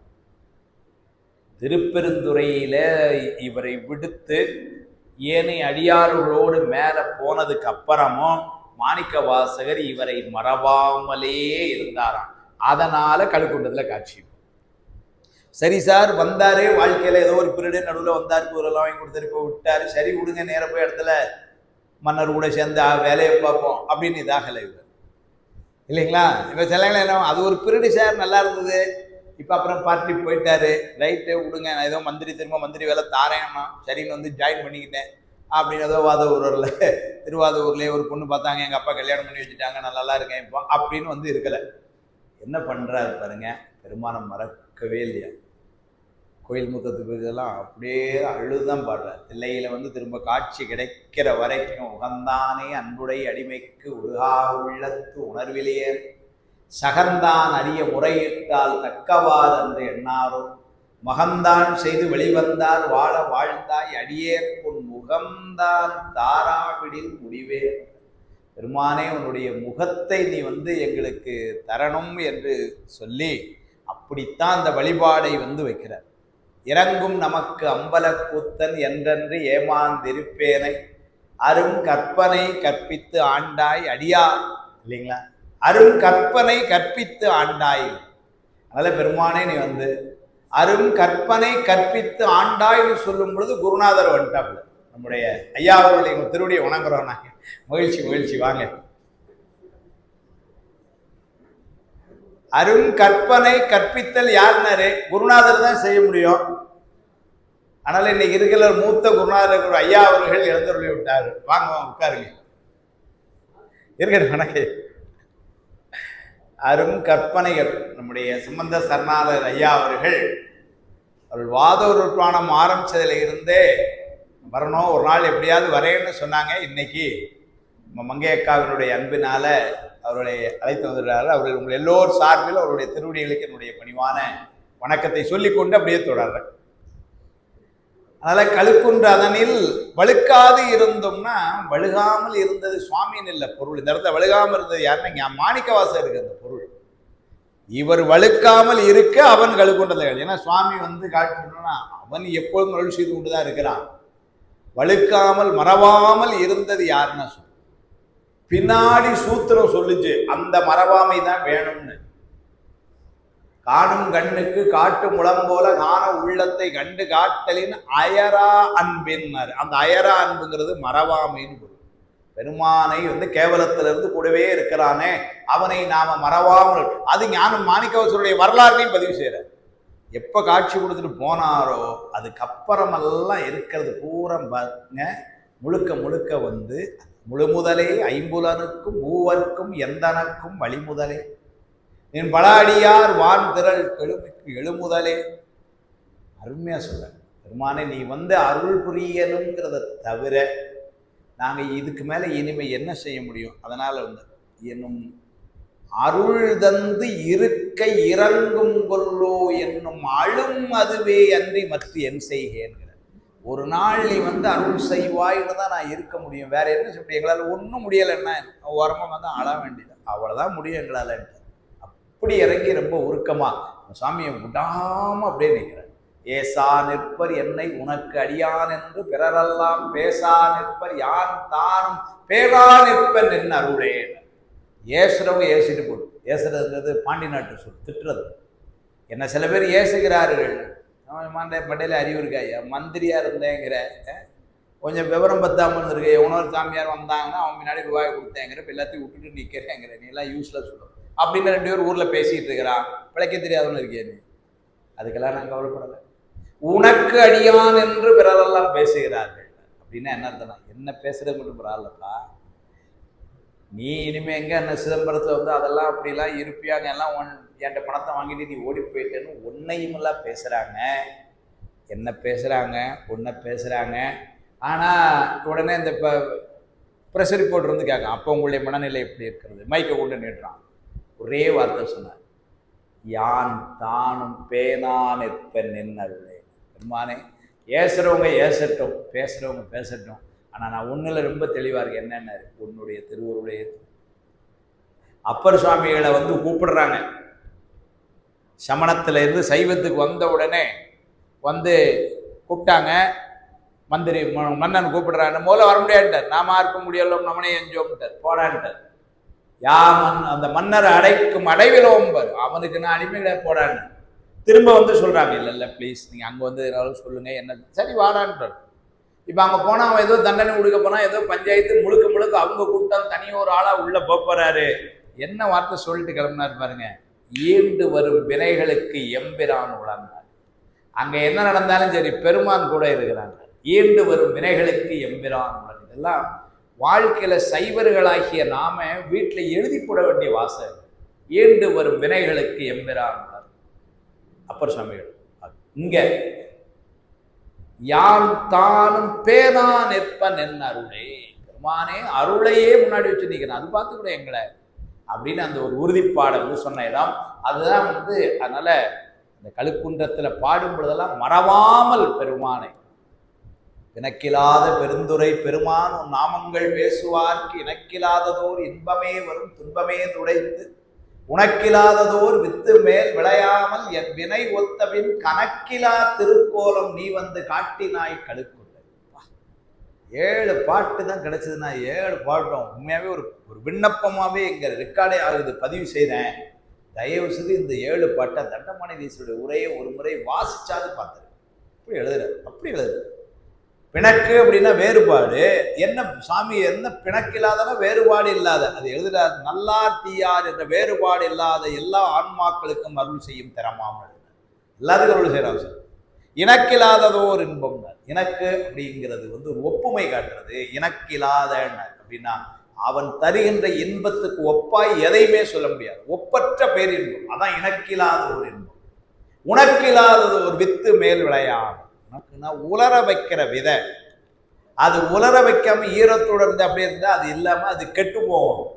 அது மாதிரி என்னுடைய பிறவி வித்து என்பது பிறவிய, அதுக்கு அந்த வித்துக்கு கூட இருக்க துணை காரணமாக அவா என்கின்ற வினைகள், அது எல்லாம் நீங்கிவின் என் இருவினை ஒத்த பின் கணக்கிலா திருக்கோலம். அப்படின்னா என்ன அர்த்தம்? இந்த உயிர் இந்த உலக இன்பங்களை எல்லாம் சொன்னா அதை சொல்லிடலாம், ஏன்னா ஒரு கணக்கு இப்படித்தான்னு. பெருமானுடைய கண்ட காட்சி அப்படி சொல்ல முடியாது, அதனால அது கணக்கில்லாத காட்சி, அதை இப்படின்னு வரையறைப்படுத்த முடியாது. என்னமா சொல்ல, பேதம் இல்லதோர் கற்பு அளித்த பெருந்துரை பெரும் பித்தனே, ஏதமே பல வேச நீ என்னை ஏதிலார் மனம் என் செய்தாய் சாதல் சாதல் என்னும் சரணாம் கதி அற்றவை காலமே உனை ஓத நீ காட்டினாய் கழுப்பு. பேதம் இல்லதோர் கற்புன்னா, கற்புனுடைய சிறப்பு பேதம்னா அதுல எந்த குறைபாடும் இல்லாத கற்பான். என்ன கற்பான்? அடியாறுகளுக்கு பெருமானை தவிர வேற யாரையும் வழிபட மாட்டோம் என்கின்ற கற்பான். அதுதான் பேதம் இல்லதோர் கற்பு. ஆனா அதுல இருக்க பேதம் இல்லதோர் கற்பு அப்படின்னு சொல்லிட்டு ஏதிலார் முனம் என் செய்தாய்னு ஒரு எழுதுவார். அது என்னவா, அந்த பேதம் இல்லதோர் கற்புன்னு சொல்லிட்டு அது பெண்களுக்கு தலைவனை அன்றி வேறொரு நினைவில்லாமலும் அப்படின்னு எழுதிட்டு தலைவனுக்கு ஒன்று எழுதுவார். அந்த பெண்ணை பிரிந்து உரைத்தல் ஆகாது என்றும் பிரித்திருக்கல் ஆகாதும் என்பதும் மாமனர். தலைவனும் அப்படி இருக்கணுமா, விட்டுட்டு பெறப்படாதான் எங்கேயும் அப்படின்னு. அப்படி இருக்க நீ என்னை திருப்பெருந்துறை ஆண்டுட்டு நீ விட்டுட்டு போயிட்ட, அதனால உலகத்தவர்கள்லாம் என்ன பேசினாங்க. ஏதிலா முனை முன்னால என்னை பேசினார்கள், அப்ப நீ எங்க போயிருந்தேங்கிற அது ஒரு உரிமையில கேட்ப.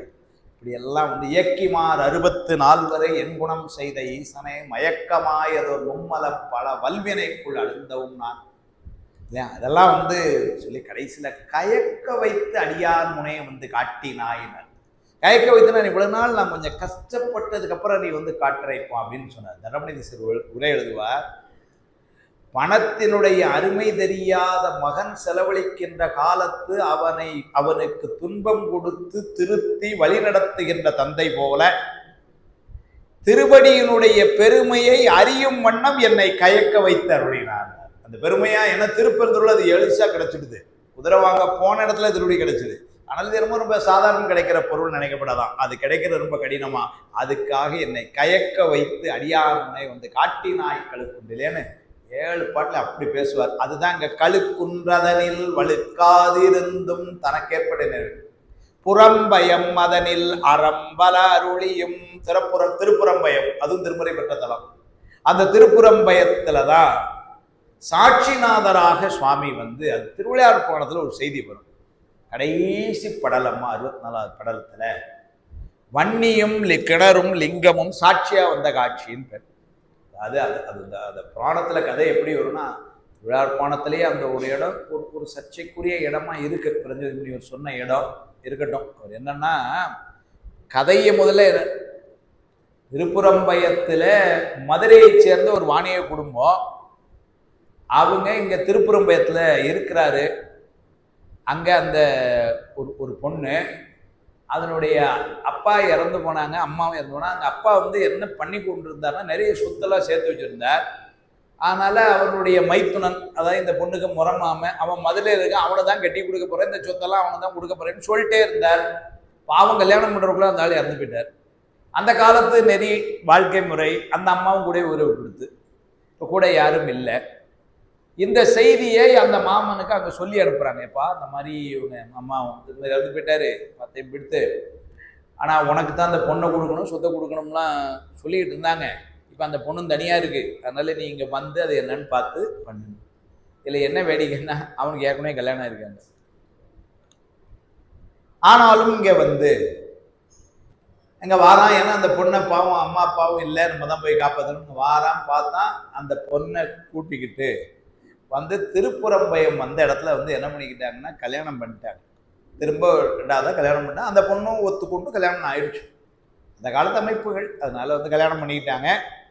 இல்லை என்ன ஆயிடுச்சு, அங்கே வந்த இடத்துல இவங்க மதுரைக்கு போக முன்னாடி பாம்பு கடிச்சு அந்த பையன் இறந்து போகிறான். ஆனால் இந்த செய்தியை திருவிழாப்பணத்தில் எப்படி கொண்டாடுறார், அதுதான் ஞானசம்பந்தர் வந்து எழுப்பியத திருமருகல் கதையை அங்கே நான் கொண்டாடுறார். அது எப்படி அது சரியா வருது அப்படிங்கிறது தெரில. அந்த பையன்தான் அப்படின்னு சொல்லி திருமருகல் கதையை அந்த இடத்துல கொண்டு வந்து ஞானசம்பந்தரால் மீண்டும் அவர் வந்து எழுப்ப பெற்று, சாரி அதுக்கு முன்னாடி கல்யாணம் ஆகலை, அதுக்கப்புறம் வந்து ஞானசம்பந்தரே கல்யாணம் பண்ணி வச்சு மதுரைக்கு வந்தாங்கன்னு சொல்றாங்க. இது அந்த இடத்துல மட்டும் ஒரு சின்ன பெரியவர்களுக்குள்ளே ஒரு ஐயம் இருக்கு, அது அப்படித்தானான்னு தெரில.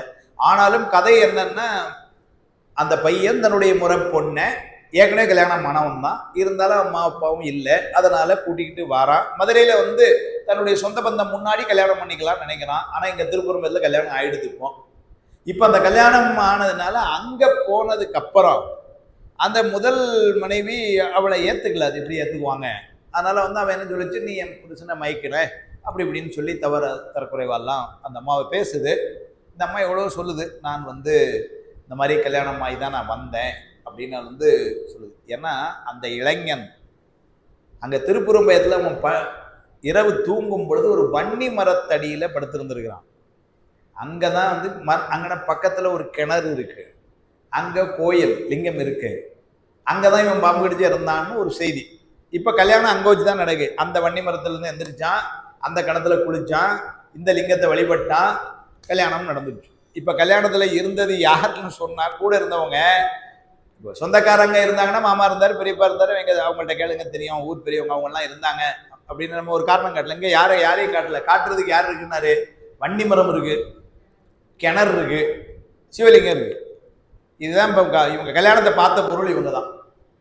இப்போ அந்த மூத்த மனைவி போட்டு தாளிச்சு எடுக்கு இந்த மாதிரி, நீ இந்த மாதிரி, ஏன்னா ஊரறிஞ்சு ஒரு ஒழுக்கமாக இருந்தால் தான் ஊரறிஞ்சு கல்யாணம் பண்ணியிருப்பிய.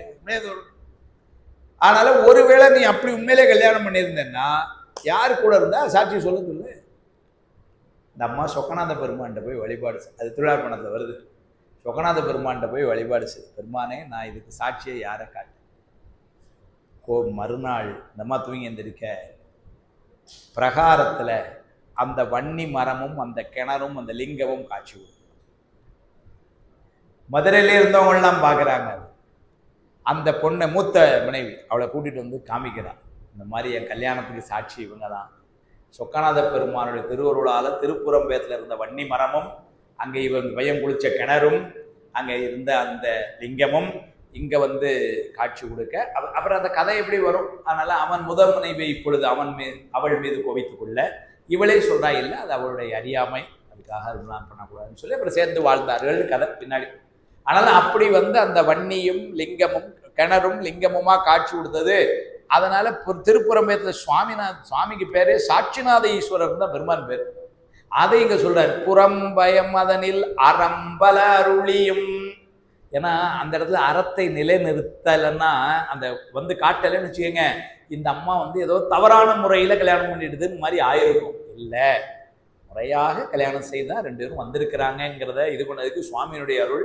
அதை இங்க நினைந்து பாடுறார். புறம்பயம் அதனில் அறம்பல அருளியும் குற்றாலத்து குறியாயிருந்தும். குறி என்ன அடையாளம், பொதுவாக குறினா சிவலிங்கத்து குறி. குற்றாலத்தில் குறியாயிருந்தும்னா குற்றாலத்துக்கு ஒரு வரலாறு உண்டு. திருக்குற்றாலம் நமக்கெல்லாம் தெரியும். ஞானசம்பந்தர் 2 பதியம் பாடுறார்.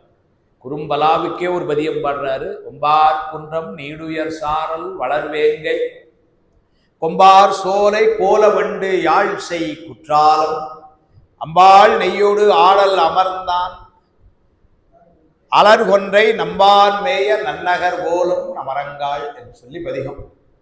அதனால அங்க அதெல்லாம் குற்றாலத்துல அது ஒரு வரலாறு கதை. என்னன்னா, ஞானசம்பந்தருடைய பதிகத்தில் இருந்த செய்தி இல்லை, ஆனா புராண செய்தியா இருக்கு. கைலாயம் அகத்தியர் வந்து ரொம்ப பெரியவர்.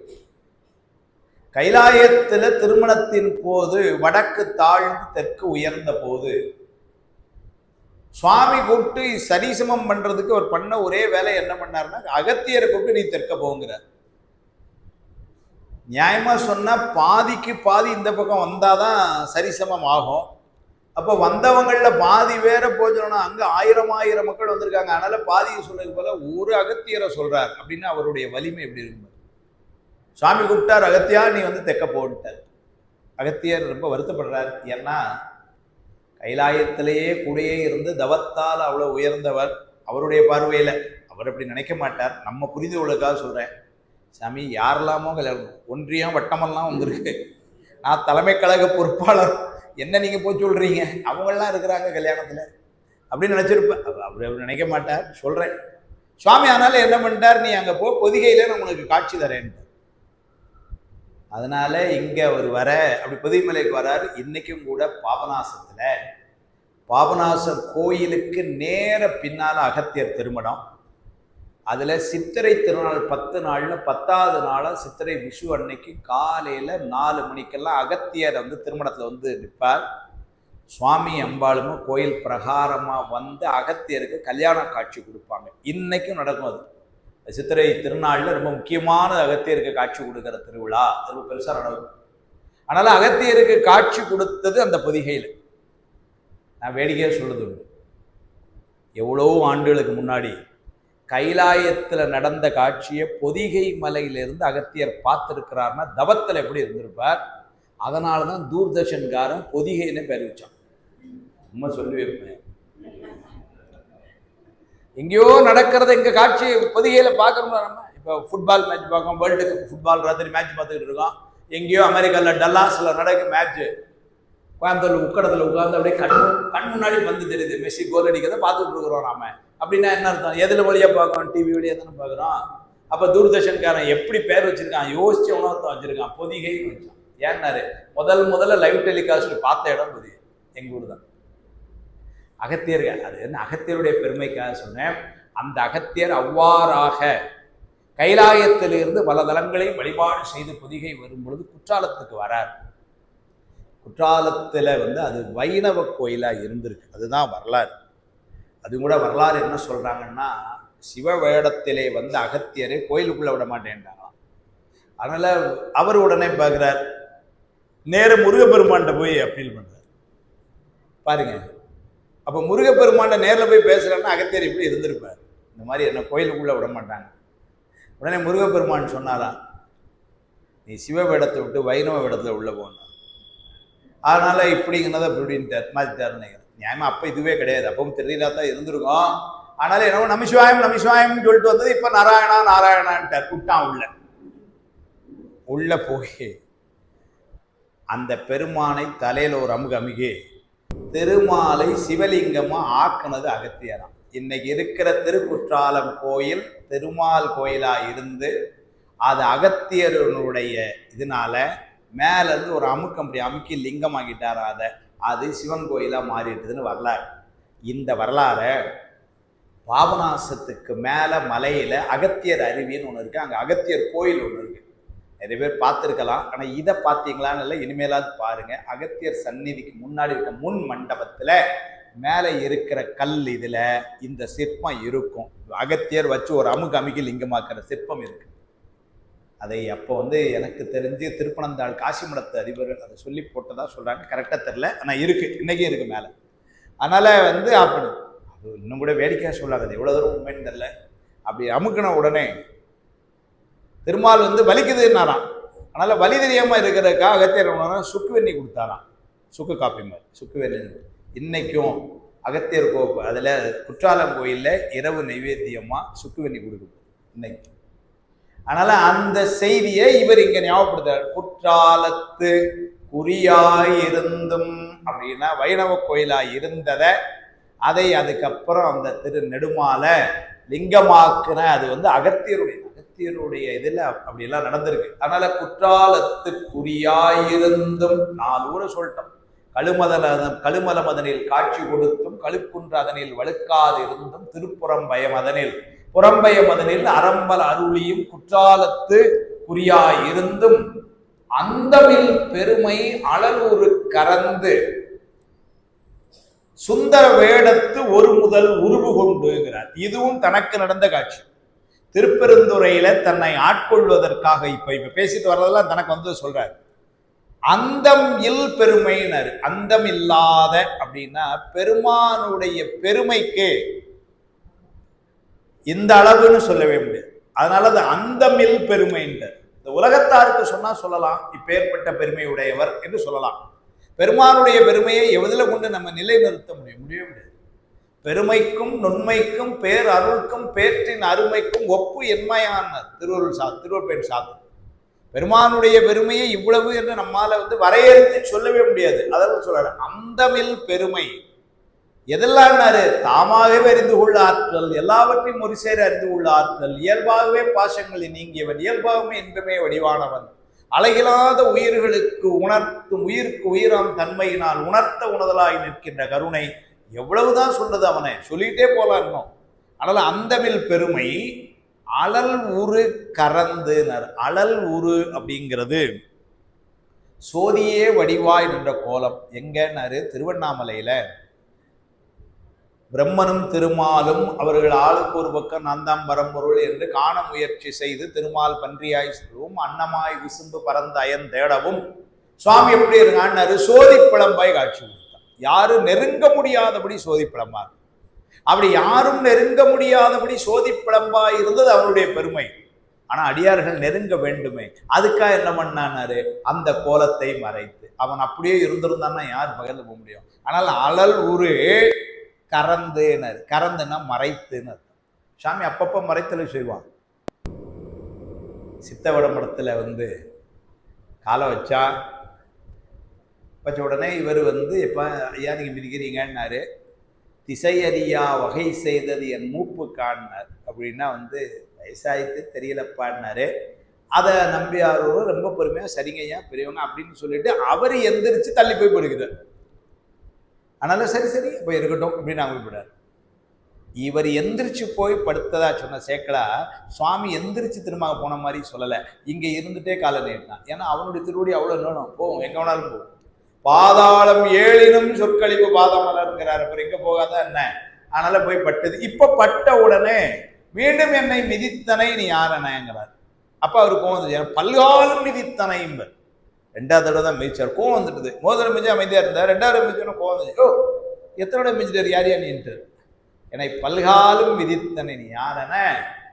அவன் ஒரே வார்த்தை சொன்னான், அறிந்திலையோ என. அது என்ன வார்த்தை சொன்னா பாருங்க, கங்கை சடை கறந்த பிரான் அப்படின்னா கங்கையை சடையிலே மறைத்து வைத்திருக்கிற அந்த பெருமான் அறிந்திலையோ என கறந்தான் மறைஞ்சிட்டான். ஒரே வார்த்தை கேட்டா சுந்தரர், நான் யாரும் உனக்கு தெரியலையா அப்படின்னா மறைஞ்சிட்டான். கங்கை சடை கறந்தபிரான் அறிந்திலையோ என கறந்தான். கறந்தல் மறைவு. ஆனால் இங்கு அழல் உரு அப்படி சோதிப்பிளம்பாய் இருந்த அந்த கோலத்தை மறைத்து நமக்கெல்லாம் காட்சி கொடுப்பார். அது பெரிய கருணை. அந்தமில் பெருமை அழல் உரு கறந்து சுந்தர வேடத்து முதல் உருவு கொண்டேனர். சுந்தர வேடம்னர். சுந்தர வேடம்னா பொதுவா அருணையார் என்ன எழுதுறாருன்னா அழகிய வேடம் கொண்டுன்னு எழுதிட்டார். ஏன்னா அவன் தான் அழகு. அழகா உனக்கு ஆளாய் இனி அல்லேன்னு எனலாமேன்னு தான் முதல் பதியத்தை பதில். மழுவாள் வளனேந்தி மறைவோதி மங்கை பங்கா தொழுவார் அவர் துயராயின தீர்த்தல் உணதொழிலே செழுவார் வெண்ணை தென்பால் வெண்ணை நல்லூர் அருள்துறையுள் அழகா உனக்கு ஆளாய் இனி அல்லேன்னு எனலாமேங்கிறார். அவன் தான் அழகன். நிரம்ப அழகியன் வேற. நித்த மணாளன் நிரம்ப அழகியன்கிறாரு. அதனால சுந்தர வேடம் என்பது அழகான வேடம். தண்டபாணி தேசிகர் ரொம்ப குறிப்பா அந்த சுந்தர வேடம் என்பது குருமூர்த்திகள் வேடம். சுந்தர வேடம் என்பதன ஏன்னா குருமூர்த்திகள் அணியும் குண்டல விசேடம் மாம் 6 கட்டியும் சுந்தர வேடமும் ஆச்சாரிய மூர்த்திகள் தம் காதில் அணிவது மரபு. அந்த கோலத்துல தான் காட்சி கொடுத்தான். அவன் திருப்பெருந்துறையில இவருக்கு கொடுத்த அந்த காட்சியின் போது குருநாதராக வந்த காட்சி அது. அதனால அங்க எப்படி வந்தான்னு சுந்தர வேடமும் 6 கட்டியும் அணிந்து அப்படி வந்த மரபு. அதனால அந்த சுந்தர வேடம் என்பது காது அணி அணிந்த குருநாதராகிய உயர்ந்த வேடமாம்னு ஒரு எழுத. அதை வாதோற்பானத்துல அருமையா சொல்லுவாங்க. அவனை பார்த்த அந்த காட்சி எப்படி இருந்ததுன்னு சொல்லும் பொழுது, உருத்திர நல் திருமணியை உத்ராட்சத்தை எங்கெல்லாம் அணிந்திருந்தான்ங்கிற உருத்திர நல் திருமணியை இலங்கு காதில் ஒன் சிரத்தில் கந்தரத்தில் கழுத்துல, கந்தரத்தில் ஒளிகொள் மார்பில் கரத்தினில், 5 இடத்துல உத்ராட்சம் கொடுத்தான். அப்படியே வந்து சொல்றாரு, உருத்திரனல் திருமணியை இலங்கு காதில், முதல்ல எடுத்தோன்னா காது தான் சொல்றேன், ஏன்னா குருநாதருடைய வேடம். அதனால காதில், ஒன் சிரத்தில் தலையில மாலையா, அதுக்கப்புறம் கந்தரத்தில் கழுத்துல மணி, அதுக்கப்புறம் ஒளிகொள் மார்பில் கரத்தினில் அணிந்து இலகு திருமுண்டம், திருநீர் இலங்கு திருமுண்டம் அங்கிக்கண் கறந்த நன்னுதல் மேல் கவினச்சாத்தீம்பர். அங்கிக்கண் அப்படிங்கிறது நெற்றிக்கண், அங்கின்னா தீன்னு அர்த்தம், அங்கிக்கண்ணா நெற்றிக்கண். அந்த நெற்றிக்கண்ணை மறைச்சிட்டு அது மேல திருநீரை பூசியிருக்காங்க. ஏன்னா வந்து நெற்றிக்கண்ணோட வந்திருந்தா சாமி யாருன்னு தெரிஞ்சிடும், அது தெரியல.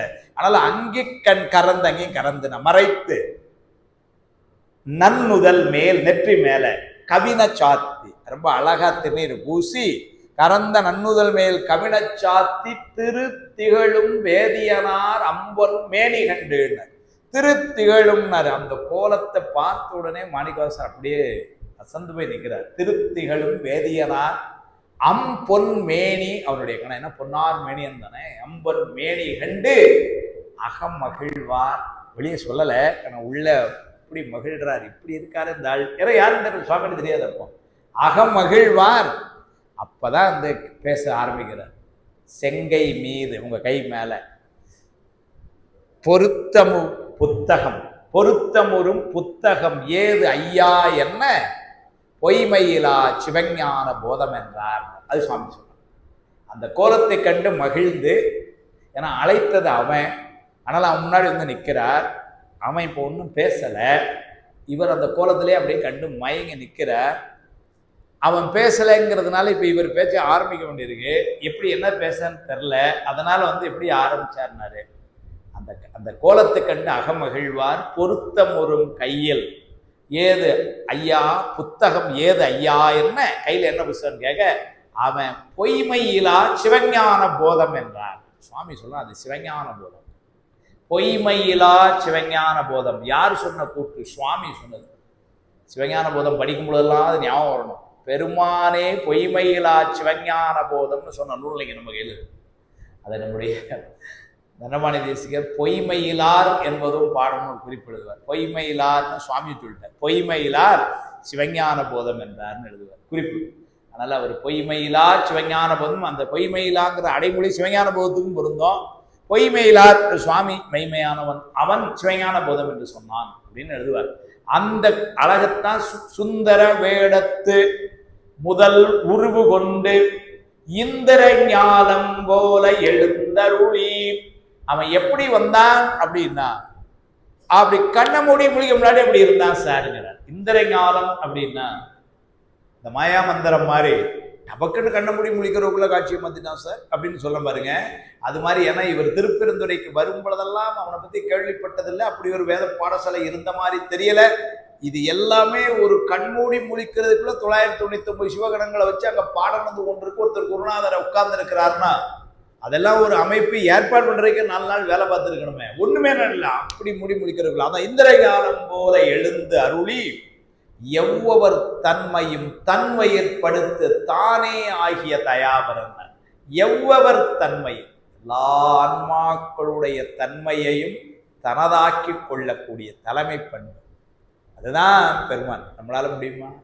ஆனால் என்ன சொல்றார்? எவ்வொரு தன்மையும், யாரா இருந்தாலும் சரி அவருடைய அந்த தன்மையெல்லாம் தனதாக எடுத்துக்கொள்ள. எவ்வொரு தன்மையும் தன்மையற்படுத்து தானே ஆகிய அப்படின்னா அவன் ஒருவனே மிஞ்சி நிற்க. சவா மகா சங்கார காலத்திலையும் யார் தானே ஆய் ஒருத்தனா நிற்கும். அப்படி ஒருத்தனாய் நிற்கிறதுனாலே அவனுக்கு சேடன்னு பேர். அதனால சேடன் அப்படின்னா வந்து சேஷ்டம் என்கின்ற வடமொழி சொல்ல இருந்து வந்தது. சேஷ்டம்னா எஞ்சி நிற்பது, மிச்சம் இருப்பதுன்னு அர்த்தம். எல்லாரும் அடங்கிய பின்னரும் எஞ்சி நிற்பவன் பெருமான் ஒருத்தன் தான். அதனால மகா சங்கார காலத்துல நம்முடைய வினைகளும் இந்த ஆன்மாக்களும் எல்லாம் வந்து மாயைக்குள்ள ஒடுங்க, மாயை சக்திக்குள்ள ஒடுங்க, சக்தி சிவத்துக்குள்ள ஒடுங்க, அவன் மட்டும் மிச்சம் நிற்கிறாங்கல்ல. அதைத்தான் வந்து எவ்வொரு தன்மையும் தன்மையற்படுத்த தானே ஆகிய அவன். இன்னொரு பொருள் தானே ஆகியன்னா அவனுக்கு ஒப்பா வேற எவனுமே கிடையாது, அவனால தானே ஆகிய. ஒருவன் என்னும் ஒருவன் காண்க. அவனுக்கு இணைய வேற யாரு ஒருத்தர் கிடையாது. நின்னாமார் பிறர் இன்றி நீயே ஆனாயினர் அப்படின்னா அவனை மாதிரி இன்னொருத்தருக்கு அங்க இடமே இல்லை. ஒன்றென்றது ஒன்றே கான் ஒன்றே பதியினர் சிவஞானம். அதனால அப்படி தானே ஆகிய அவனுக்கு இணைய யாரும் இல்லாமல் தயாபரன் எம்மிறைனர். இப்படி தானே ஆகியன்னு சொல்லிட்டு அவன் ஒருத்தன் தான் சார், அவனுக்கு ஒப்பாரும் மிக்காரும் இல்லைன்னு சொல்லியாச்சுன்னா சரி சார், அப்ப அப்படிப்பட்ட ஆள்லாம் நம்ம பக்கத்துல போக முடியுமா சார் அப்படின்னா எப்படிப்பட்டவனார் அவன்? தயாபரன்னார். அவனுக்கு ரொம்ப அன்பு, ரொம்ப கருணை. அதுதான் அவனுடைய பெரிய பெருமை. அவனுடைய பெருமை அவ்வளவு உயர்வுல, அதே நேரத்தில் அவனுடைய கருணை அப்படி. அதுதான் பெரிய சிவபிரகாசத்தில் அவன் துதி. அவனுக்கு நடராஜன் துதி சொல்லும் பொழுது எப்படி ஆரம்பிக்கிறார்? அருள் ஞான மூர்த்தி ஆகியன்னு சொல்றார். சொல்லும் பொழுதே இப்படிதானே ஆரம்பிக்கிறார். அருள் ஞான மூர்த்தியினர். ஞானம் என்பது பேரறிவு பொருளை குறிக்கும், அருள் என்பது கருணை. ரெண்டும் அவன் அறிவார்ந்தும் உயர்ந்து இருக்கிறான். எல்லா ஆன்மாக்கள் மீது கருணை உயர்ந்தும் இருக்கிறான். அதனால ஓங்கு அருள் ஞான மூர்த்தியாகி உலகமெல்லாம் அளித்தருளும் உமையம்மை காண தேவகமலும் மலரிதழி திங்கள் கங்கை திகழறவம் வார்சடை மேல் வளர்ச்சடை மேல் சேர வைத்து நீங்கள் அரும் பவத் தொடர்ச்சி நீங்க மன்றுள் நின்று இமையோர் துதிசெய நிறுத்தம் செய்யும். அதுதான் கருணை. நம்முடைய பிறவியிலிருந்து நம்ம எல்லாம் விடுவிப்பதற்காக சுவாமி நடனமாகும். நீங்கள் அரும் பவத் தொடர்ச்சி நீங்க மன்றுள் நின்று இமையோர் துதி செய்ய, அது பெருமை. தேவாதி தேவர்களெல்லாம் கூட தேவர்களெல்லாம் அவங்க வணங்கி நிற்கிறார். அதனால இமையோர் துதி செய்ய நிறுத்தம் செய்யும் பூங்கமல மலரீர சுவாமி. அப்பேற்பட்ட அவனுடைய அந்த திருவடிகளை சிந்தையினும் மனத்தினும் உறவணங்கி போற்றல் செய்வாம் இதெல்லாம் பாடுவார். அதுதான் பெருமை. அப்போ தானே ஆகிய என்பொழுது அவனுடைய உயர்வு தெரியுது, தயாபரன் என்பொழுது அவனுடைய கருணை. ரெண்டும் அதுதான். அப்ப ரொம்ப உயர்ந்த பொருளாகவும் இருக்கிறான், அதே நேரத்தில் எல்லாரும் சென்று அடைவதற்கு இடம் கொடுக்கின்ற கருணையாகவும். அவனுடைய திருவடியவே என்ன சொன்னார்? மல்லல் கரைன்னு தான் சொன்னார். ஏன்னா எல்லாரும் அவனுடைய கருணை எப்படி சொல்றார் பாரு. முனைவனே முதல் அந்தம் இல்லா மல்லல் கரை. முதலும் முடிவும் இல்லாத கரை அது திருவடி கரை. முதல் அந்தம் இல்லா மல்லல் கரை காட்டி ஆட்கொண்டாய் மூர்க்கனேன் கேள்வி திருச்சதர். ஆனால் அப்படி எவ்வொரு தன்மையும் தன்மை ஏற்படுத்தி தானே ஆகிய தயாபரன் எம்மிறை. தயாபரன்கிற சொல்லலாம் உணர்ந்து சொல்ல வேண்டிய. ஏன்னா தயா என்பால் இல்லையே எல்லாம் தயாங்கிறது அந்த கருணை பெருமானே. அது உனக்கு என் மேலே இல்லையா அப்படி. ஏன்னா சுவாமி நம்ம செய்யறதெல்லாமே அந்த தயா. சிவபுராணத்தில் சொல்லும் பொழுது கூட தாயிற் சிறந்த தயாவான தத்துவனேன். அந்த தாயிற் சிறந்த தயாவான தத்துவம் தனமணி சிறுவரே எழுதுவார். தாயிற் சிறந்தங்கிறதுனால எல்லா பக்கமும் நாங்க பசிக்க நேரம் சோடு கொடுத்தாங்க, சின்ன குழந்தையா இருப்போம் அப்படியே சொல்லுவார். மூத்திரம் முதலானவற்றை எல்லாம் சுத்தம் செய்தெல்லாம் எழுதுவார். இதெல்லாம் அம்மா செஞ்ச கருணை தான். நான் அந்த அம்மாவும் கூட நாளைக்கு சமுதாயத்தால வெறுக்கப்படுமாறு ஒரு தவறு அந்த குழந்தை செய்வாருன்னா வெறுத்துருவாளாம் அந்த அம்மா கூட. தாய் குழந்தை அப்படி பாப்பா, அதை அப்படியே சொல்லுவார். பால் நினைந்து ஊட்டும் தாய் தான், பால் கொடுத்தது தான். அதனுடைய குழந்தைக்கு என்ன தெரியும்? பொன்சு டூஸ் எல்லாம் போனாலும் அதையெல்லாம் சுத்தம் படுத்த யாரு? அம்மா தான். இப்படி கருணையா இருக்கிற அம்மா கூட நாளைக்கு இந்த பையன் ஏதாவது ஒரு சமுதாயத்துல வெறுக்குமாறு ஒரு தவறு செய்தான்னு, உனக்கெல்லாம் நான் அம்மான்னு சொல்லி வெக்கமா இருக்கடா எனக்கெல்லாம் அப்படின்னு சொல்லி வெறுத்துருவாளாம். வினையை கழிச்சுட்டு வாரான்னு சொல்லி பிறவியை கொடுத்து அனுப்புனா வந்த இடத்துல கழிக்க வந்தோட அதிகமாக செஞ்சுட்டு போய் நிற்கேன்னு அவன் முன்னாடி நிற்கிறப்ப கூட வெறுக்காம திரும்பவும் பிறவியை கொடுத்து இப்பமாவது செய்யறான்னா அவன் கருணை தாயோட பெரிய கருணை அப்படின்னு தண்டமணேஸ்வரர் ஒரு வார்த்தை எழுதுவார். தாய்க்கு குழந்தை மேல் இருப்பது தாய் பாசமம், பெருமானுக்கு உயிர்கள் மேல் இருப்பது தயாவுமாம். தயான கருணை. அதனால அம்மாவுக்கு குழந்தை மேல இருக்கிறதுங்கிறது தாய் பாசம். அது அருமையான சொல். நீங்க யோசிச்சு பாருங்க. நம்ம குழந்தை சேட்டை பண்ணும் பொழுது அந்த அம்மா கொஞ்சம் விளையாடுது, பக்கத்து உறுப்பில் சேட்டை பண்ணி வச்சுங்க பேயா வருது வீட்டில் அப்படிங்க. எல்லா குழந்தையும் அப்படியே பாராட்டுறோம். நான் சொல்லல, நீங்க என்ன பச்சிருக்கீங்க, நான் சொல்லல, திருவள்ளுவர் சொல்றாரு. குழலினிது யாழினிது என்ப மக்கள் மழலை சொல் கேளாதவர்னு சொல்லல, தம்மக்கள் மழலை சொல் கேளாதவர். அதான் போடுது. பேசுறதே ஒன்றும் புரியல, எப்படி பேசுறோம் பாருங்க அப்படிங்குது அம்மா. பேசுறது என்னென்ன புரியல, தக்கங்க அந்த குழந்தை ஆடோ என்னமோ சொல்லுதான் அப்படிங்கு. அதே இது வந்து பக்கத்துல உள்ள இப்படி பேசுச்சுன்னு வச்சுங்க, நல்லா குழலினிது யாழினிது என்பர் தம்மக்கள் மழலை சொல் கேளா.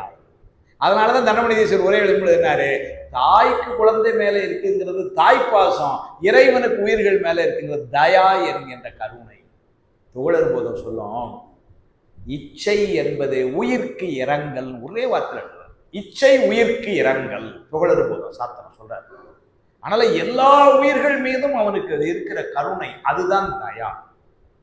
நாடின்னு சொல்ல தயா என்பால் இல்லையேங்கிறார் இல்லையா, ஆனந்த மாலையில வந்து வருத்தப்பட்டு பாடுவார். அந்த தயா தான் வந்து அப்பதை கூட சொன்னேன், பாமன் சுவாமிகள் சொல்ற தயவு செய்யாயோ சரவண சுயம் பெருமாளைன்னு தான் பாடுறார். தயவுங்கிறது கருணை. அதனால தந்தமை போக்கி பதருளாக்கி பகலிரவு அனவிடா நிலையில் சந்ததம் சேர்க்க தயவு செய்யாயோ சரவண சுயம் பெருமானே. முருகப்பெருமானே, எப்போ உன்னுடைய திருவடியில் என்னை கொண்டு சேர்ப்பியோ, ஏன்னா நானா வர முடியுமா அந்த இடத்துக்கு, நீ தான் கொண்டு சேர்க்க, அது எப்போ செய்வியோ தெரில, தயவு பண்ணு எனக்கு அப்படின்னு சொல்லி அந்த தயவு தான் சொல்றாரு. அதனால எல்லாத்துக்கும் மேலா இருக்கின்ற எவ்வொரு தன்மையும் தன்மையப்படுத்தும் தானே ஆகிய பெருமான். ஆனா எப்படி இருக்கணும், தயாபரனாய் கருணையாய். அதுதான் வந்து அவனுடைய ஒப்பற்ற பெருங்கருணை. தயாபரன் எம் இறை சந்தர தீபத்து சாத்திரனாகி அந்தரத்து இழிந்து வந்து அழகமர் பாலையுள் சுந்தரத்தன்மையோடு துதைந்திருந்து அருளியும். சந்திர தீபத்து, சந்திர தீபம்ங்கிறது ஒரு நகரம்ங்கிறாங்க, ஒரு தீவுங்கிறாங்க, எங்கன்னு சொல்ல முடியல. ரெண்டு உரையாசிரியர்களுமே சந்திர தீபம் என்னும் நகரில் எழுதுறார். இவரும் கூட சந்திர தீபம் என்பது ஒரு வடவால் உள்ள ஒரு தீவுன்னு எழுதுறார். ஆனா அது எங்கிறது அவங்களுக்குமே தெரிலன்னு தான் சொல்லிட்டார். அதனால சந்திர தீபத்து சாத்திரநாயகினர், அந்த இடத்துல இருந்து பெருமான் சாத்திரங்களை எல்லாம் போதித்துன்னு இருக்கு செய்தி.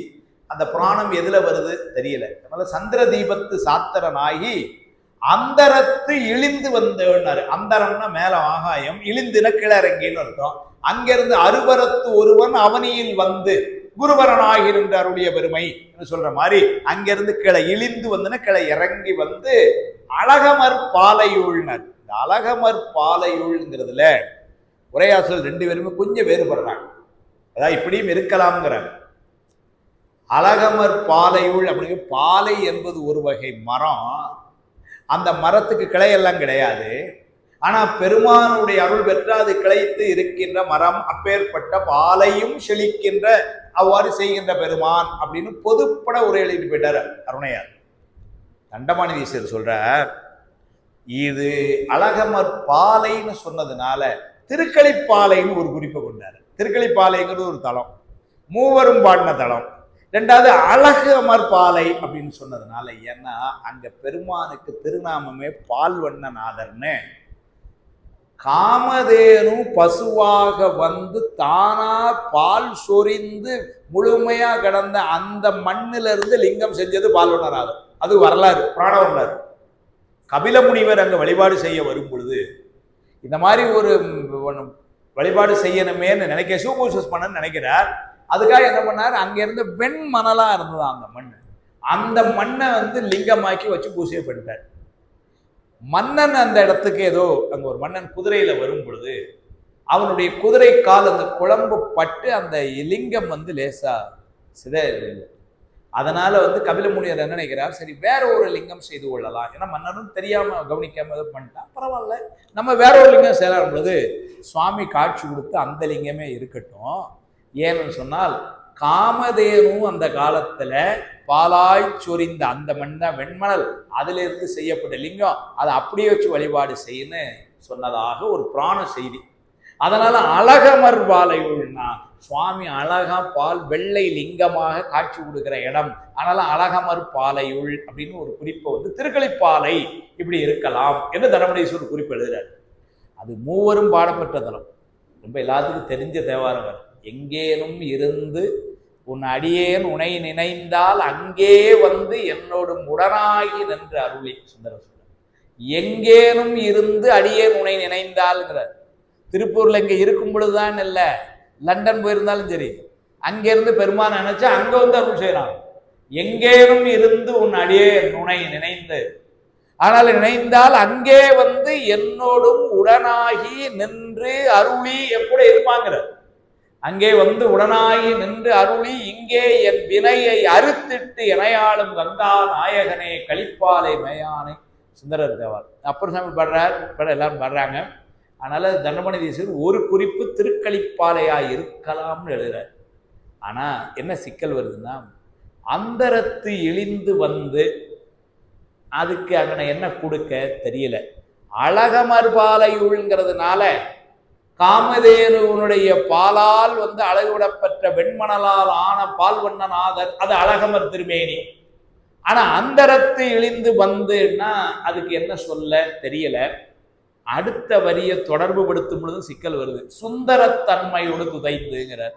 சுந்தரத்தன்மைனா ஒன்று குருநாதரா இருக்கணும், இல்லைன்னா அழகர் கோலம்னு இருக்கணும். அதுக்கும் இதை எப்படி கொண்டு வரன்னு தெரியல. அதனால தண்டமணீஸ்வரர் என்ன எழுதிட்டார், இந்த பாலையுள் என்பது திருப்பெருந்துறைன்னு எழுதுறார். பாலையுள் திருப்பெருந்துறைன்னு சொல்லலாமா சார்? நீங்க திடீர்னு உங்க இஷ்டத்துக்கு திருப்பெருந்துறைன்னு ஒரு ஊரை போடுறீங்க, கேள்வி கேட்பாங்கல்ல மக்கள். அதனால அதுக்கு சான்றும் காட்டுறார். என்பாலை பிறப்பறுத்து இங்கு இமையவர்க்கு அறிய ஒன்னா தென்பாலை திருப்பெருந்துறை உரையும் சிவபெருமான் அன்பால் நீ அகமனவே புகுந்தருளி ஆட்கொண்டது என்பாலே நோக்கிய ஆறன்றே எம்பெருமானேன்னு திரு ஏசரதுல இருந்து ஒரு பாட்டை எடுத்துக்கொண்டு காட்டி, அங்க தென்பாலை திருப்பெருந்துறை உரையும்னு வந்ததுனால பாலை என்பது திருப்பெருந்துறையாதான் இருக்கணும்னு ஒரு குறிப்பு காட்டுறார். அதுக்கு முன்ன பின்ன சேர்ந்து வரும். அந்தரத்து இழிந்து வந்து வானுலகத்துல இருந்து கீழே இறங்கி வந்து உட்கார்ந்த இடம் திருப்பெருந்துறை. அதனால அந்தரத்து இழிந்து வந்து அழகமர்பாலையுள் எப்படி இருந்தா, என்ன கோலத்துல இருந்தான்னாரு, சுந்தரத்தன்மையோடு குருநாதர் கோலமா உட்கார்ந்த இடம். சுந்தரம்னா அப்பமே சொன்னோம், சுந்தரத்தன்மைன்னு குருநாதர் கோலம். அதனால அந்தரத்து இழிந்து வந்தது எங்கன்னாரு, திருப்பெருந்துறையில. எங்க இருந்து வந்தான்? மேல இருந்து வந்தான். அதனால அந்தரத்து இழிந்து வந்து அழகமர் பாலையுள் திருப்பெருந்துறையுள் எப்படி எந்த கோலத்துல இருந்தானார்? அரசரா இருந்தான்? இல்ல என்ன கோலத்துல இருந்தான்னாரு? குருநாதரை. சுந்தரத்தன்மையோடு துதைந்து இருந்த அருளியுள்ளார். அருமையான சொல். துதைந்துன்னா நெருங்கின்னு அர்த்தம். என் கூட ரொம்ப நெருக்கமா இருந்தான். அருமையான சொல். ஏன்னா திருப்பெருந்துறையில தான் இவ்வளவு நெருக்கமா இருந்தான். மதுரைக்கு வந்து பிட்டுக்கு மண் சுமந்த போது கூட அந்த நெருக்கம்ங்கிறது வெளி உலகுக்கு தெரியல. ரொம்ப சரியா இருக்குன்னா, மண்ணை கொண்டு கொட்டினதை இந்த ஆள் பார்க்கவே இல்லை. மண் கொட்ட அவன் வந்ததையோ பெரும்பால் அடிபட்டதையோ இந்த ஆள் பார்க்கல. அடிபட்டதுக்கு அப்புறம்தான், எல்லாரும் வந்தப்புறம்தான் இவருக்கு உடனே ஒரு உணர்வு வருது. ஆஹா, பெருமானே என்னை ஆட்கொள்ள வேண்டும் என்பதற்காக யாரோ ஒருவருக்கு கூலி ஆளாக வந்து நீ பிரம்படிப்பட்டு விட்டாயோன்னு கதறார். அது வரைக்கும் அவன் வந்தது தெரியல. ஆனா திருப்பெருந்துறையில கூடவே இருந்தார். நாளும் பொழுதும் சுவாமி கூடவே.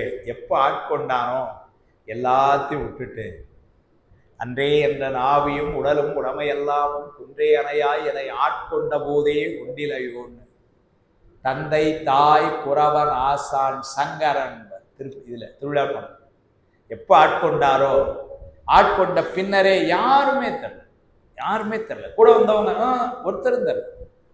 ஓலை வருது மன்னன்ட்ட இருந்து சொல்றாங்க, மன்னன்ட்ட இருந்து ஓலை வந்திருக்குங்க, நம்ம போகணும் இல்லைன்னா அப்படிங்கிறாங்க. யார் அந்த மன்னன்கிறார்?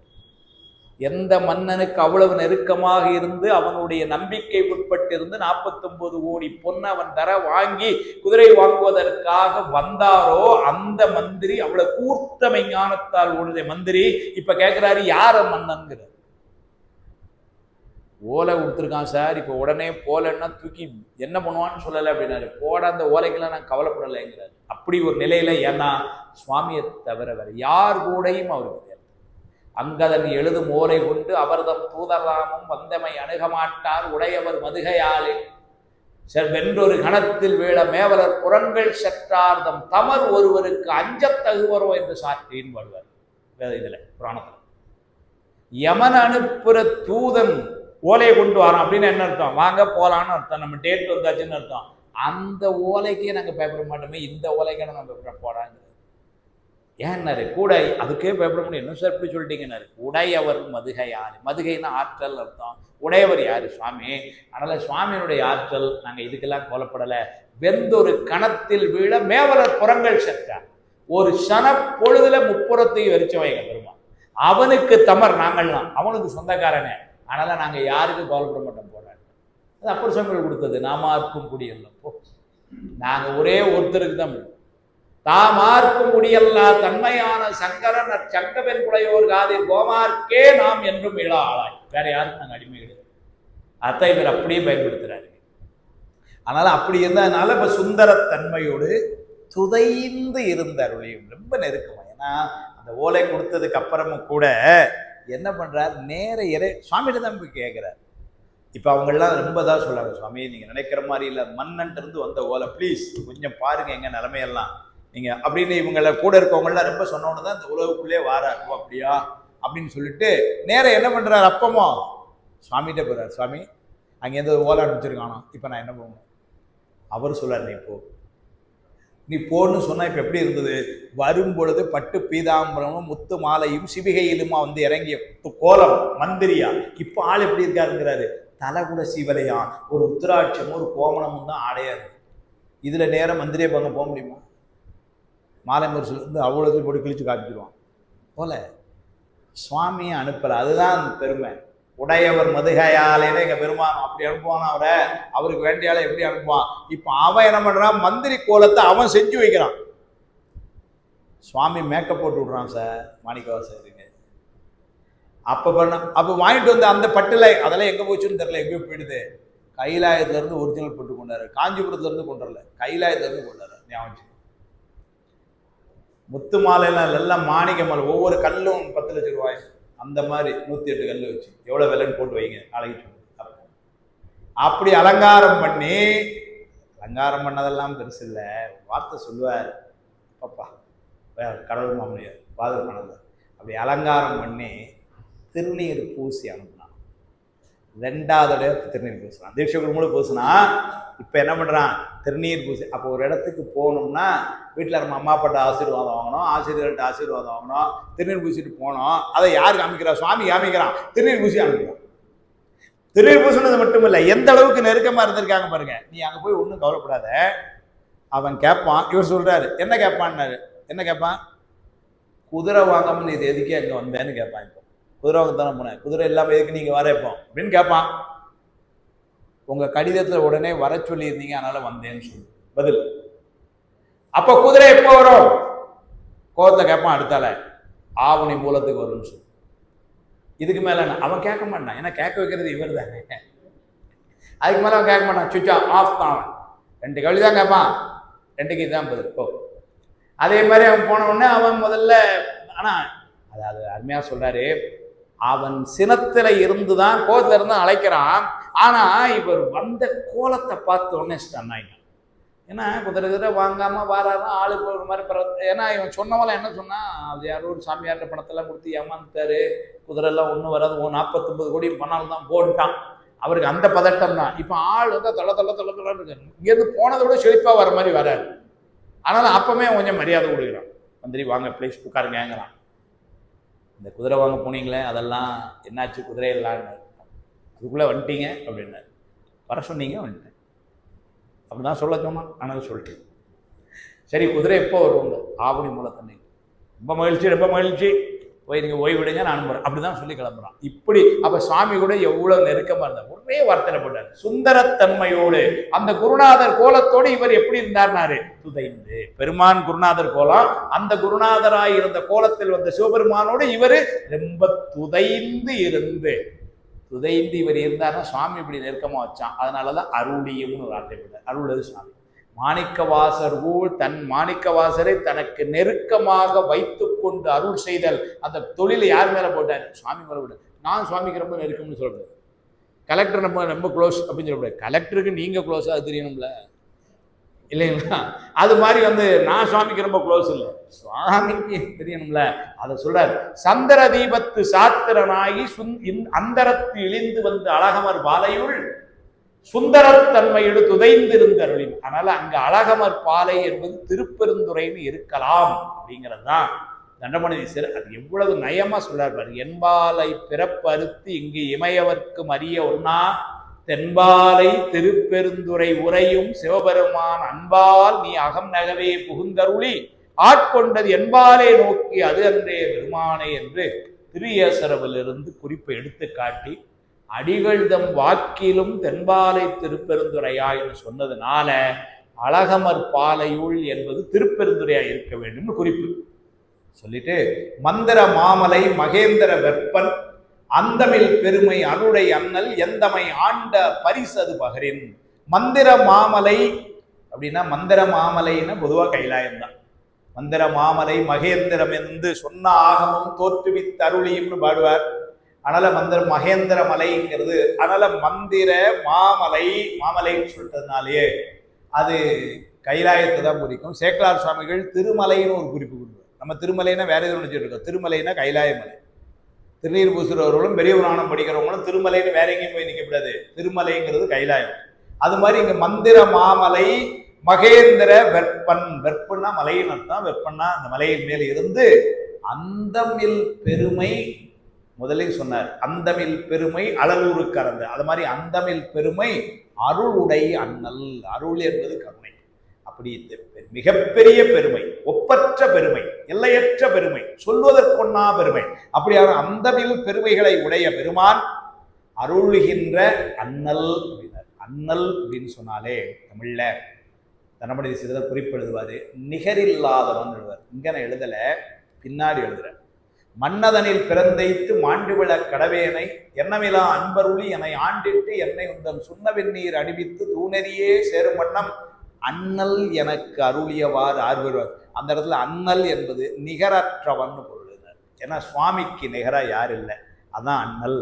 அதனால அங்க அந்தமில் பெருமை அருளுடை அண்ணல் எந்தமை ஆண்ட பரிசு அது பகரின். திருப்பெருந்துறையிலே வந்து அவன் எம்மை ஆட்கொண்ட அந்த விதத்தை நான் சொல்ல வேண்டும் என்றால் அடுத்த வாரம் வரை நீங்கள் பொறுத்திருக்க வேண்டும். ஏன்னா மணி 7 ஆயிட்டதுனால. அதனால அந்த பெருமை அருளை அண்ணல் எந்தமை ஆண்ட பரிசு அது பகரின். அந்த இடத்துல வந்து இப்போ நம்ம நிறுத்திக்கிறோம். இதற்கெல்லாம் துணையா இந்த சரியா 100 வரியில வந்து இப்போ இன்னைக்கு நிற்கிறோம். தொடர்ந்து அதை அடுத்தடுத்த வரக்கூடிய வகுப்புகளில் அதை சிந்திப்போம் என்று சொல்லி இந்த சிந்தனைக்கு துணையாக இருக்கின்ற திருவருளுக்கும் குருவருளுக்கும் கலந்து இதை நிகழ்ச்சி ஏற்பாடு செய்த பெரியவர்கள், கலந்து சிறப்பித்த பெரியவர்கள், இன்னைக்கு பெரிய சிறப்பு எங்களுடைய குருநாதர் ஐயா அவர்கள் இன்றைக்கு எழுந்தருளிய ஒரு பெரிய சிறப்பு. அவர்களுடைய திருவடிகளை வணங்கி கலந்து சிறப்பிக்கின்ற உங்கள் எல்லோருடைய திருவடிகளுக்கும் அந்த அன்பையும் நன்றியையும் சொல்லி வாழ்த்து பாடி வாழ்த்து பாடிடுவோமா? இல்லை ஐயா அங்கேயே மைக்கை கொடுத்துட்றீங்களா? இல்லை ஐயா இல்லை அவங்க இந்த மேலே வருது கஷ்டம் மைக்கு.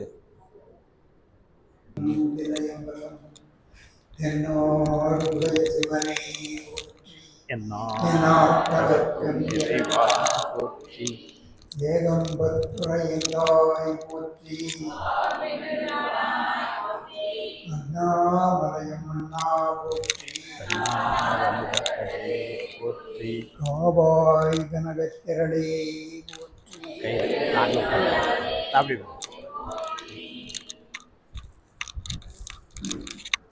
நண்பர்களே, பேரன்புக்கும் பெருமதிப்பிற்கும் உரிய தமிழ்நாட்டினுடைய செல்வவளம் ஒழுக்கம் ஒப்பற்ற ஊராகிய திருப்பூரிலே நடக்கக்கூடிய இந்த நிகழ்ச்சியானது எனது அன்பிற்கும் பெருமதிப்பிற்கும் தமிழின் தன்மைகளை எழுத்தண்ணி படித்த சண்முகமையா அவர்கள் காத்து வாக்கில எனது மகள் இன்று நான் சண்முகையா வகுப்புக்கு செல்கிறேன் என்று சொன்னார்கள். எப்படி எனக்கு எல்லாம் 2 நிமிஷத்துக்குள்ள நடந்தது.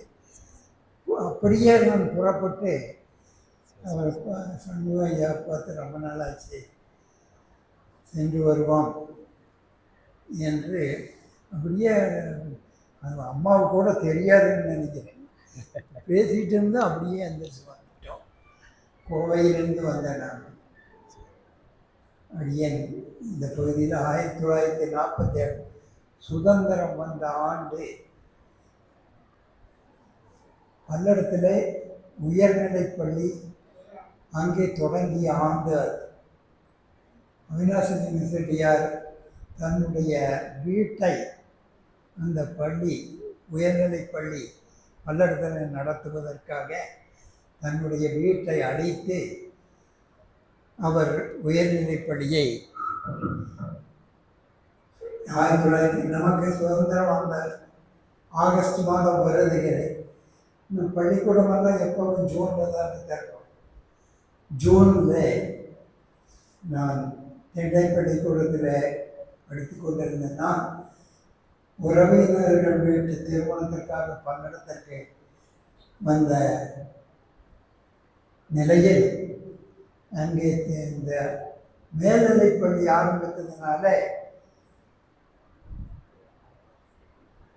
அங்கே பள்ளியில் சேர வேண்டும். நான் அப்பொழுது 6வது முடிச்சுட்டு கிராமத்தில் 5வது வரைக்கும் தான் பள்ளிக்கூடம். நான் பழனிக்கு பக்கத்து ஊரில் இருந்தவர்கள்.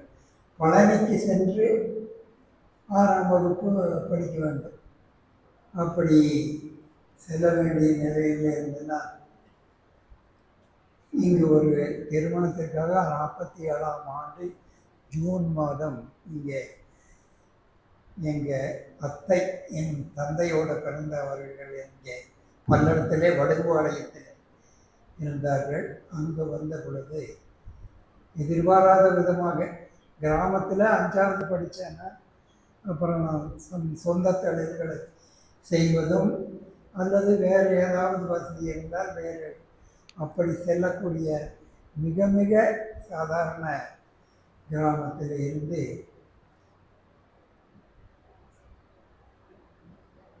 பல்லடத்திலே வந்து மேல்நிலைப்பள்ளியில் சேர்ந்து அது அப்படியே வினை என்ற சைவ சித்தாந்தத்தில் தான் இதுக்கெல்லாம் முழுமையான விளக்கம் இருக்கிறது.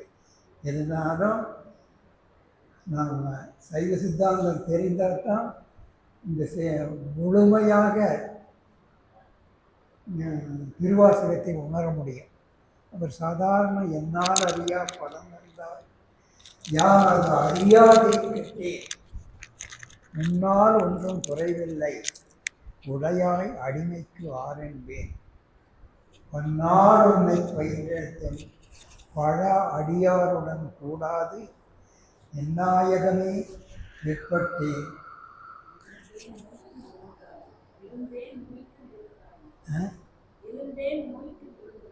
இருந்தேன் நோய்க்கு விருந்தாய. எல்லாரும் எவ்வளவுதான் நல்லா இருந்தாலும் நம்மளுடைய இறுதி காலத்தில் ஏதோ ஒரு காரணம் இல்லாமல் காரியம் இல்லை. ஏதோ ஒரு நமக்கு அவர் நேற்று தான் பார்த்து பேசிகிட்டு இருந்தேன், திடீர்னு போயிட்டாரு அப்படின்னு எல்லாம் சொல்கிறோம். அப்படி இல்லை, நமக்கு சைவ சித்தாந்தம் என்ற மிகப்பெரிய கருவூலத்தை நமது பெரியவர்கள் கொடுத்திருக்கின்றார்கள். 12 பாட்டு 40 வரி 400 சொற்கள் தான் சிவஞான போதம் என்ற நூல். அதிலே அவர்கள் வைத்து அப்படிப்பட்ட கோடிக்கணக்கான தமிழர்கள் தான் ஞானத்தில் சிறந்தவர்களாக விளங்கி உலகுக்கே வழிகாட்டுபவர்களாக இருந்தார்கள். அத்தகைய மண் இந்த தமிழ் மண்.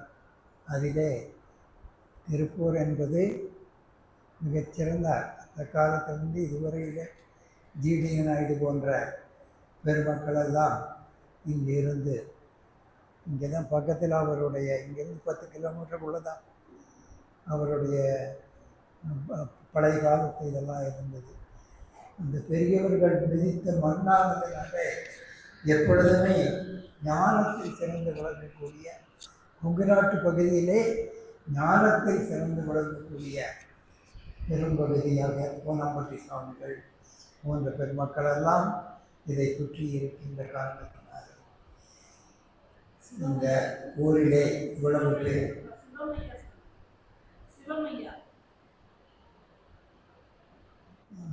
பிச்சாம்பாளையம் சிவமையா அவர்களுடைய நேரடி மாணாக்கர்களிலே நான் ஒருவனாக இருக்கக்கூடிய பெருமை பெற்றவன்.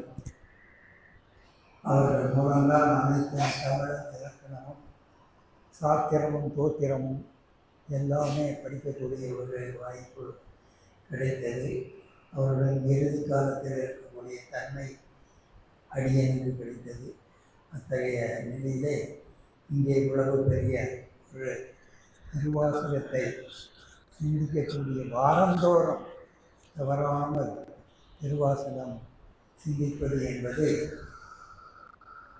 எல்லாம் சொல்லுவாங்க, அப்பா கொடுத்து வச்சிருப்பாங்க. இல்லையே ஒருவருக்கு நலம் விளையும் போது நமது பெருமக்கள் சொல்லுவது நீ கொடுத்து வச்ச பணவா என்று சொல்லுவார்கள். அப்படி இந்த ஊரில் திருப்பூரில் பல லட்சம் மக்கள் இருக்கின்றார்கள். ஆனால் எல்லாருனாலும் இங்கே வந்து அமர்ந்து இந்த நேரத்தில் இந்த திருவாசகம் என்னும் அமுதத்தை கேட்கக்கூடிய தன்மை எல்லோருக்கும் கிடைக்காது. அத்தகைய கூட்டத்திலே இவ்வளவு பெரிய கூட்டமாக வந்திருக்கக்கூடிய பெரியவர்களுக்கெல்லாம் நான் திருவாசகத்திற்கு ஒரு பாட்டு தான் என்னுடைய இன்றைய அனுபவமாக உங்களுக்கு சொல்லி நிறைவேற்றுகின்றேன். என்னால் அறியா பதம் தந்தால் யான் அது அறியாதை பெற்றேன். முன்னால் ஒன்றும் குறைவில்லை, உடையாய் அடிமை காண்பேன். பன்னாள் உன்னை பணிந்தேத்தும் பழைய அடியாருடன் கூடாது என்னாயகமே பிற்பட்டிருந்தேன் நோய்க்கு இருந்தாயே என்ற ஒரு பாடல் தான் நம்மை இங்கு வந்தவுடனே சிந்திக்க வைத்தது. ரொம்ப எளிமையான திருவாசகத்தில் எல்லா பாட்டும் எளிமையானது தான். ஆனால் அதை நீங்கள் சண்முகராலே இந்த ஒரு என்னாலுங்கிற வார்த்தை எடுத்துக்கொண்டாலே அவர்னால பல நாட்களுக்கு சொல்ல முடியும். யார் என்ன அந்த ஆறு என் யான் என்பது அற்ற இடமே திருவடி என்பது நமது இலக்கியத்தில் வரக்கூடிய பெரும் சொல்.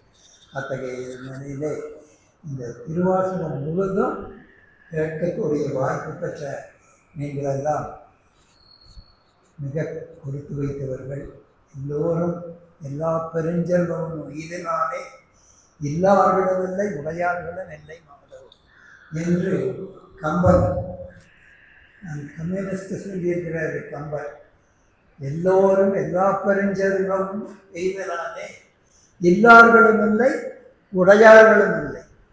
அதுபோல் இங்கு வந்த இந்த திருவாசக விழாவில் கலந்து கொண்ட பெருமக்கள் எல்லாம் எல்லாம் உடையவர்கள், எல்லா செல்வங்களும் பெற்று வாழ வேண்டும். இந்த பாடல்களையெல்லாம் போயிருந்தீங்கன்னா ரொம்ப நேரமாகுவான்னு அர்த்தம். எனக்கு இன்று இங்கு வருவதாகவோ அல்லது எந்த விதமான பெருமாள் உடனே புறப்படு என்று சொன்னால் வரக்கூடிய ஒரு வாய்ப்பு, உங்களை எல்லாம் பார்க்கக்கூடிய நன்மை கிடைத்ததை நான் மிக மிக பெரும் பேராக கருதுகின்றேன். இந்த வகுப்பு நடத்தக்கூடிய என்னுடைய சகோதரன் அவர் அண்ணாவும் நானும் ஒரு உரையை பேசி கேட்கிறவர்கள். வடுபாளையம் என்ற ஊரை சேர்ந்தவர்கள் இப்போ திருப்பூரில் இருக்காங்க. அவர் அந்த குழந்தை வயதிலேயே இருக்கும்போது, நான் அப்பொழுது 7வது படிக்கிறேன், அவர் நெசவுக்கு போயிட்டார். அவர் என்ன ஒரு கேள்வி கேட்டார். நான் ஒரு கணக்கு சொல்கிறேன், அதற்கு விட நீ 7வது படிக்கிறீல்ல, உனக்கு தெரிஞ்சா சொல்லுன்னு. என்னென்னா நமக்கு அப்படியே இப்போ தானே 7வது படிக்கிறேன் அப்படின்னு சொன்னேன். இல்லை, நீ உனக்கு வருதான்னு பார்க்குறேன், உனக்கு கணக்கு வருமான்னு நான் உன்னை சோதிக்கிறேன்னு சொல்லிட்டு அவர் சொன்னார், காலே அரைக்காய் காசுக்கு 4 அரைக்காய் கத்திரிக்காய். அப்போ 4 அரைக்காய் காசுக்கு எத்தனை கத்திரிக்காய் அப்படின்னு கேட்டார். இது பெருக்கல் வகுத்தல் பாடத்தை சேர்ந்தது தான், எல்லாராலையும் சொல்ல முடியாது. ஆனால் அவர் மிக நுட்பமாக அவர் ஒரு 2 நிமிடங்களிலே 11 சொன்னார். எப்படி சொன்னீர்கள்? இவ்வளவு நானும் 100 பேர்கிட்ட கேட்டுட்டேன், யாருமே இதற்கு பதில் சொல்லலை அப்படின்னா, என்னப்பா 4 அரைக்காய் இல்லை, எத்தனை காலை அரைக்காய் இருக்குன்னு கணக்கு பார்க்க வேண்டியதானே. சொன்ன நுட்பம். அப்போ வயசு அவருக்கு விட்டு நமக்கு, நான் வந்து ஒரு 12 வயது இருக்கும், அவருக்கு 14 வயது இருக்கும். ஒரு செகண்டில் அதுக்கு விடை சொன்ன எப்படி என்பதை சொல்ல கொடுத்தார். என்ன சொன்னார்னா, காலை அரைக்காய் காசுக்கு 4 அரைக்காய் கத்திரிக்காய், 4 அரைக்காய் காசுக்கு எத்தனை கத்திரிக்காய்னா 4 அரைக்கால் காசில் எத்தனை காலை அரைக்கால் கண்டுபிடிச்சா தீர்ந்ததப்பா என்று சொல்லிவிட்டு நான் கணக்கு போட்டு சொல்வேன், 11 சொல்லி நான் அந்த கத்திரிக்காயை பெருக்கி சொன்னார். அப்படியெல்லாம் தமிழ் மக்கள் எப்பொழுதுமே உயர்ந்த எண்ணமும் பிறருக்கு தீங்கு செய்யாத பெரும்பாலான மக்கள் ஆருயிருக்கெல்லாம் அன்பு செய்ய வேண்டும் என்ற பெருமையை உலகிற்கான வள்ளலாருடைய வடிவந்து வருகின்ற வாழையடி வாழையாக வந்த பெருமக்கள் நாம் எல்லோரும் இந்த தமிழையும் குறிப்பாக சைவத்தை சின்ன குழந்தைகளெல்லாம் படிப்பதற்கு நாம் ரொம்ப முயற்சி வீட்டில் தான் பண்ணணும். பள்ளிக்கூடத்துலலாம் அதெல்லாம் எம்ஏ படிக்கிறவங்க சாதாரணமாக நம்ம முதல் சூத்திரமே படிக்க முடியாது, வாய்ப்பில்லை. நம்ம கல்விகளெல்லாம் வேறு விதமாக போயிருக்கிறதுனால நம்ம பெரும்பாலும் நம்ம சைவத்தை சேர்ந்த பெருமக்கள் சாத்திரம் தோத்திரம் என்பதிலே நாம் தோத்திரம் நிறைய படிக்கிறோம், ஆனால் சாத்திரங்களை படிப்பது என்பது மிக அருமையான நிலையாக இருப்பதனால குழந்தைகளுக்கு முடிந்த அளவு இந்த 12 சூத்திரம் இருக்கு, இந்த சிவஞான போதம், அதுதான் நம்ம தலைநூல். சாத்திரத்தில் 12 சூத்திரம், 40 வரி, 400 சிம்பான எழுத்துக்கள், அவ்வளவுதான். அந்த நூலை படிப்பதற்கு எல்லோரும் பெரியவர்கள் அதை படிக்குமானால் நாம் உண்மையான சைவர்களாக இருக்க முடியும் என்பதை குறிக்கொண்டு மீண்டும் நான் கம்பர்களே தான் சொன்னதுபடி எல்லாரும் எல்லா பெருஞ்செல்வம் எய்தி இல்லார்களும் இல்லை உடையார்களும் இல்லை மாதோ என்ற நிலையில் பெருமான் உங்களுக்கெல்லாம் எல்லா நலன்களையும் தர வேண்டும் என்ற கோரி நிறைவு செய்கின்றேன்.